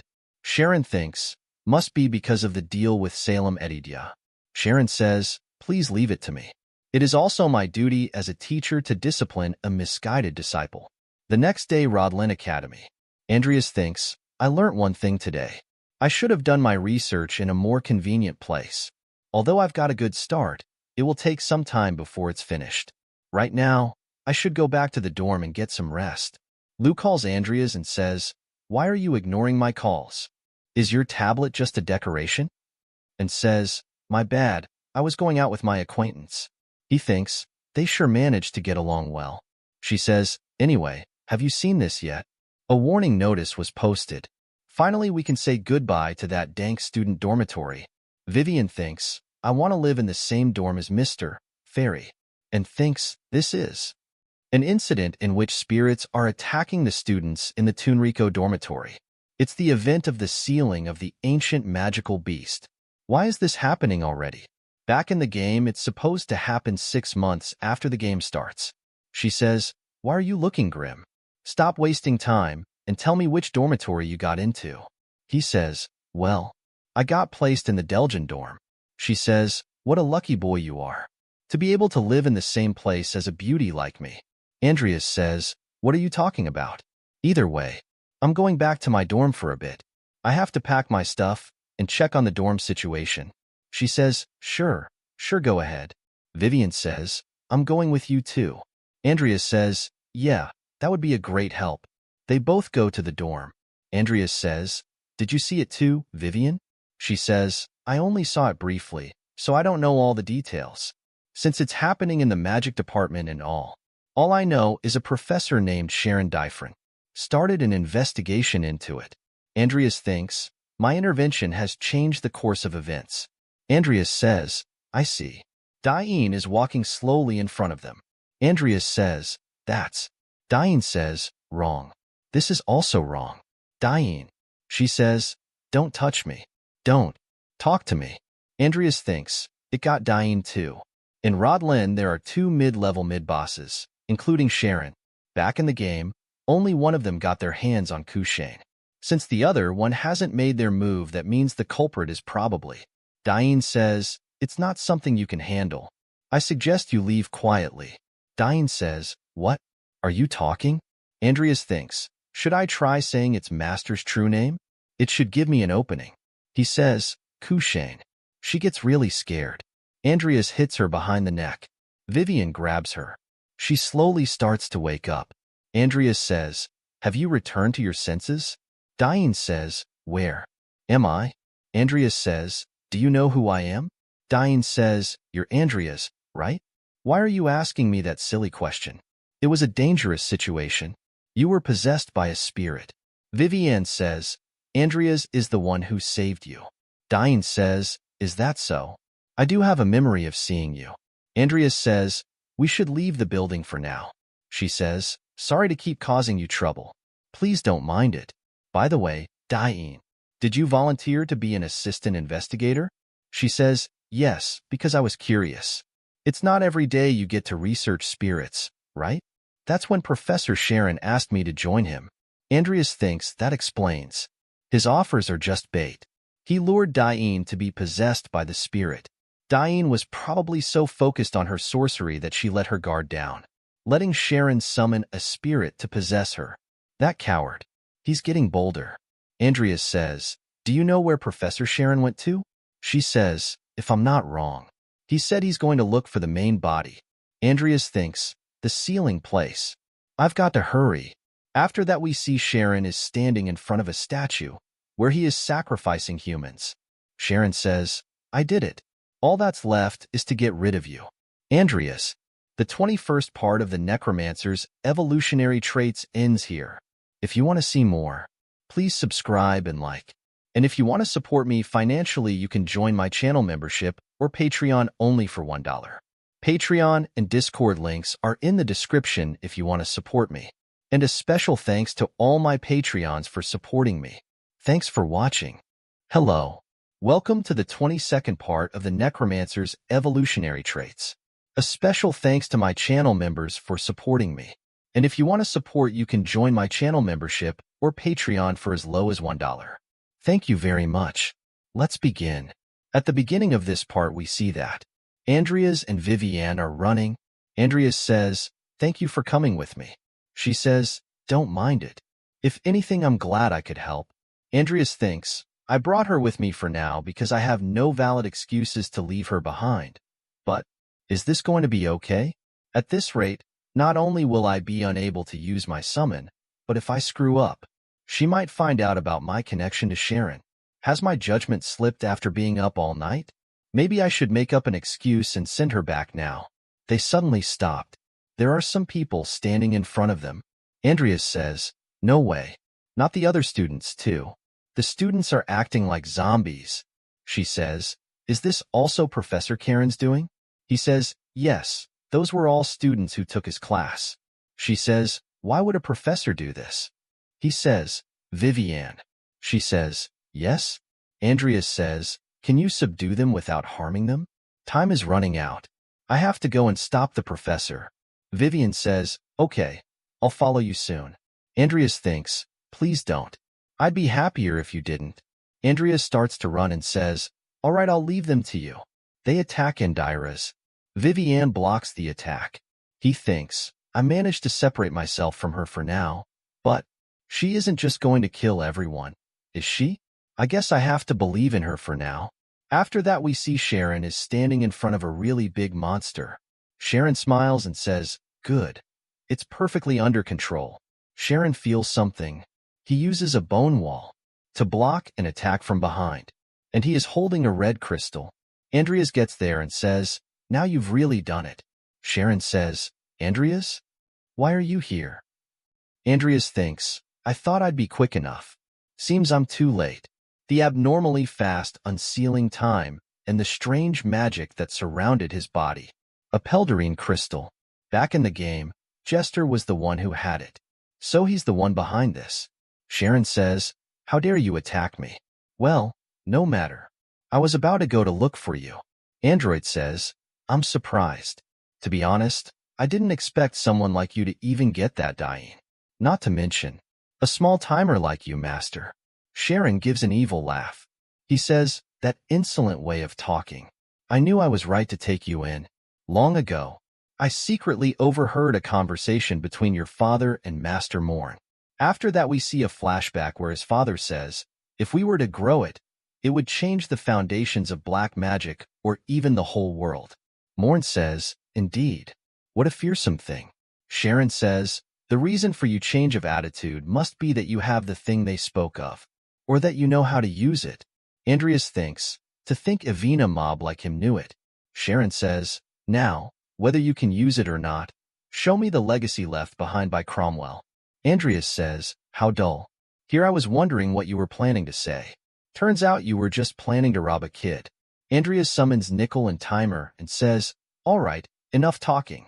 Sharon is really surprised and thinks, "Is that Tiger Lord Timer he got from the congregation? He can control high-rank undead already? But as long as I have the Peldarine crystal with me." Sharon smiles and says, "Remember who you master is, Andreas." Andreas says, I didn't learn anything from you. But as the saying goes, the student outshines the master. Sharon laughs and says, you really are an insolent brat. Sharon summons an army of undead. Andreas sees all his summons and says, Kushane is buffing all his summons. Andreas brings out his sword and says, I have had enough of you. I'm cutting my ties with you here and now, Sharon Dyfrin. Sharon says, see if you can. Because I'm going to kill you and take Kane's legacy. And then, I'm going to reanimate your corpse to be my slave. Vivienne is still fighting the other students. She thinks, I have to catch up with Andreas, but they keep backing up. There's going to be no end to this. Maybe I should just kill them all. She thinks of Andreas saying, Vivienne, can you subdue them without harming them? She thinks, no, Mr. Fairy wouldn't want that. One of them attack her from behind. She blocks the attack. Another attacks her from the side. She suddenly remembers something. She thinks of Andreas saying the name of a big monster. She thinks he said some sort of spell. I remember it. She smiles and says, Kushian, and hits one of the students on the neck. She thinks it's wrong. What was it again?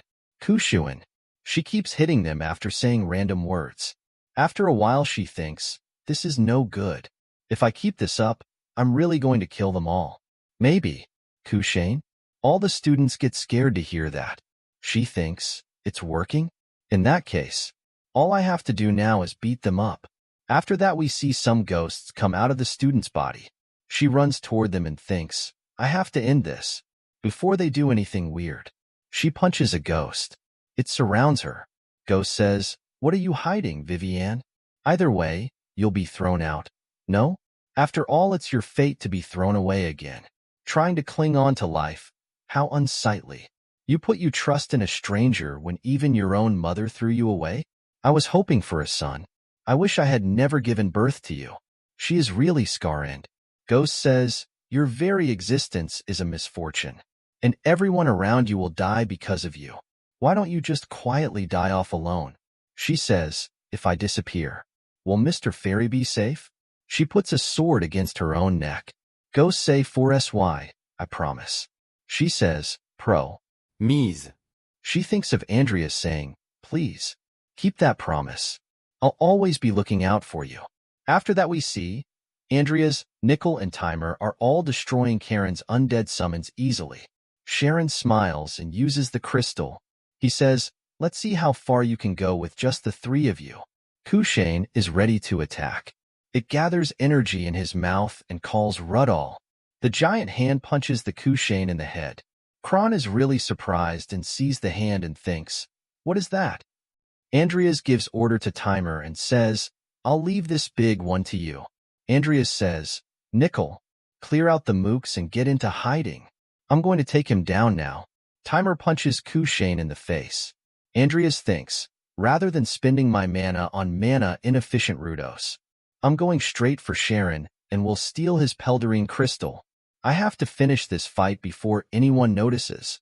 Kushane screams. Kron says, indeed.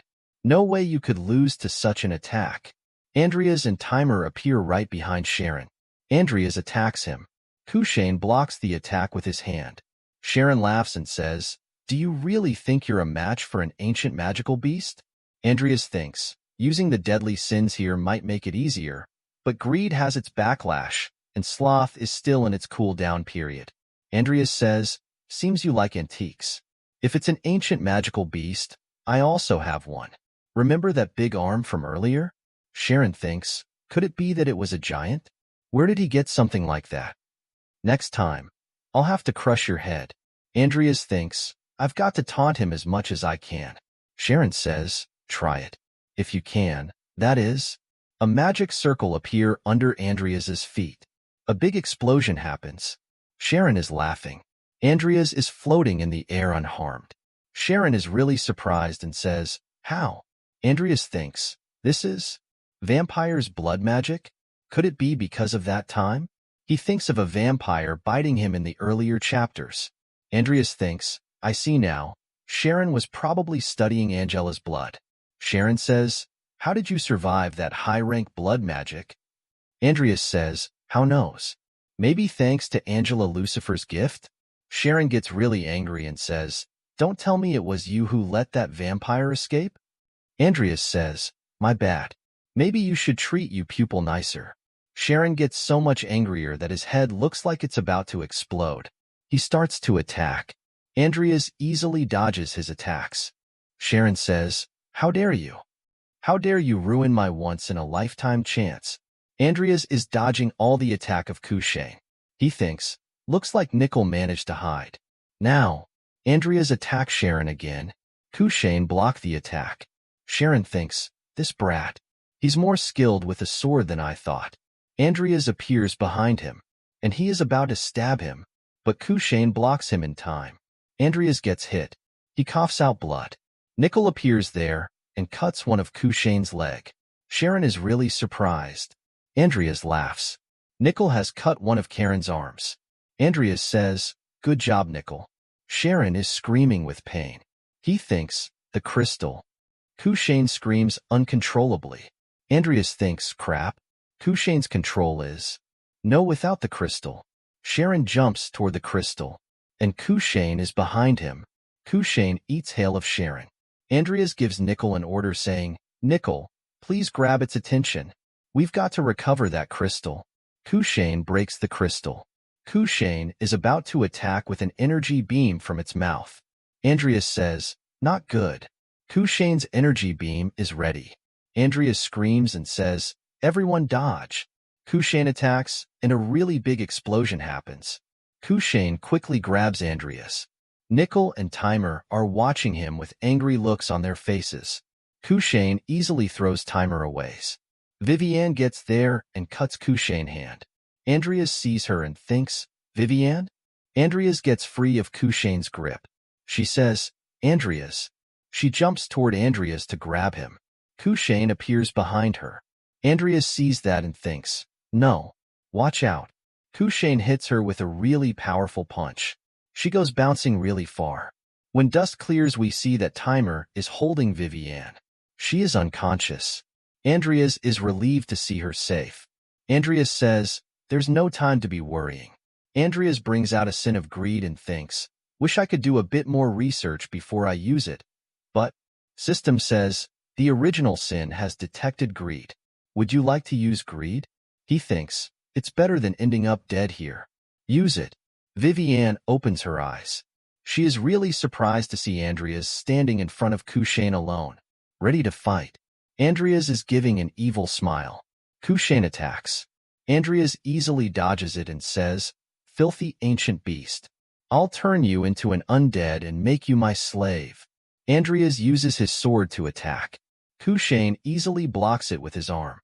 Andreas gets back. He says, "I see. An absolute defense that only reacts against perceived attacks. In other words, surprise attacks work." And Dyrus says, "Nickel plays the bait." Nyx attacks Kushane. Vivienne is watching them fight. She sees Nickel and thinks that's an undead. She sees toward Timer and says, "Mr. Cat?" Nickel is attacking Kushane. Andreas appears behind Kushane and thinks, good. He attacked him from behind. Kushane screams. Andreas says, "Now, I'll turn you into undead." System says, the sealed sword Galaxer has detected an ancient magical beast's blood, absorbing the magical beast Kushana's blood. Andreas says, "What?" System says, the greed's active duration is ending. Incoming backlash. Andreas throws up blood. Vivian says, "Andreas." Andreas falls on the ground. Sword is absorbing Kushane's blood. She comes running toward him. Kushane's is screaming and is slowly crumbling. She is holding Andreas in her arms. System says, the ancient magical beast's blood has released the Galaxer's first seal. Andreas thinks, I never thought the blood of an ancient magical beast would be the key to unsealing Galaxer. Vivian says, "Is it over?" Andreas coughs and says, "I'm sorry for putting you in danger, Vivian." She says, "It's okay. As long as you're safe, Andreas." He says, "And sorry for hiding my real identity." She says, "I don't mind. No matter who you are. It doesn't change that you're my Mr. Fairy." Andreas thinks, I wonder, was there even a time that someone put their complete trust in me like this? After that, we see back at the Colosseum someone says, "With this, the 111th opening ceremony of the Rodlin Academy will now begin. To Mr. Luis Artman, the first in his class, please come to the podium." Andreas thinks, this is where the game really starts. Mr. Luis Artman demonstrated academic excellence and good conduct. So far, I somehow managed to survive despite my lack of information, although the number of people I have to protect has increased. At the same time, it also gives me strength. From here on, many big events will be coming, but, sure, I'll face them all. This was for the Deadly Sins. Season 1 ends here. Subscribe for more parts.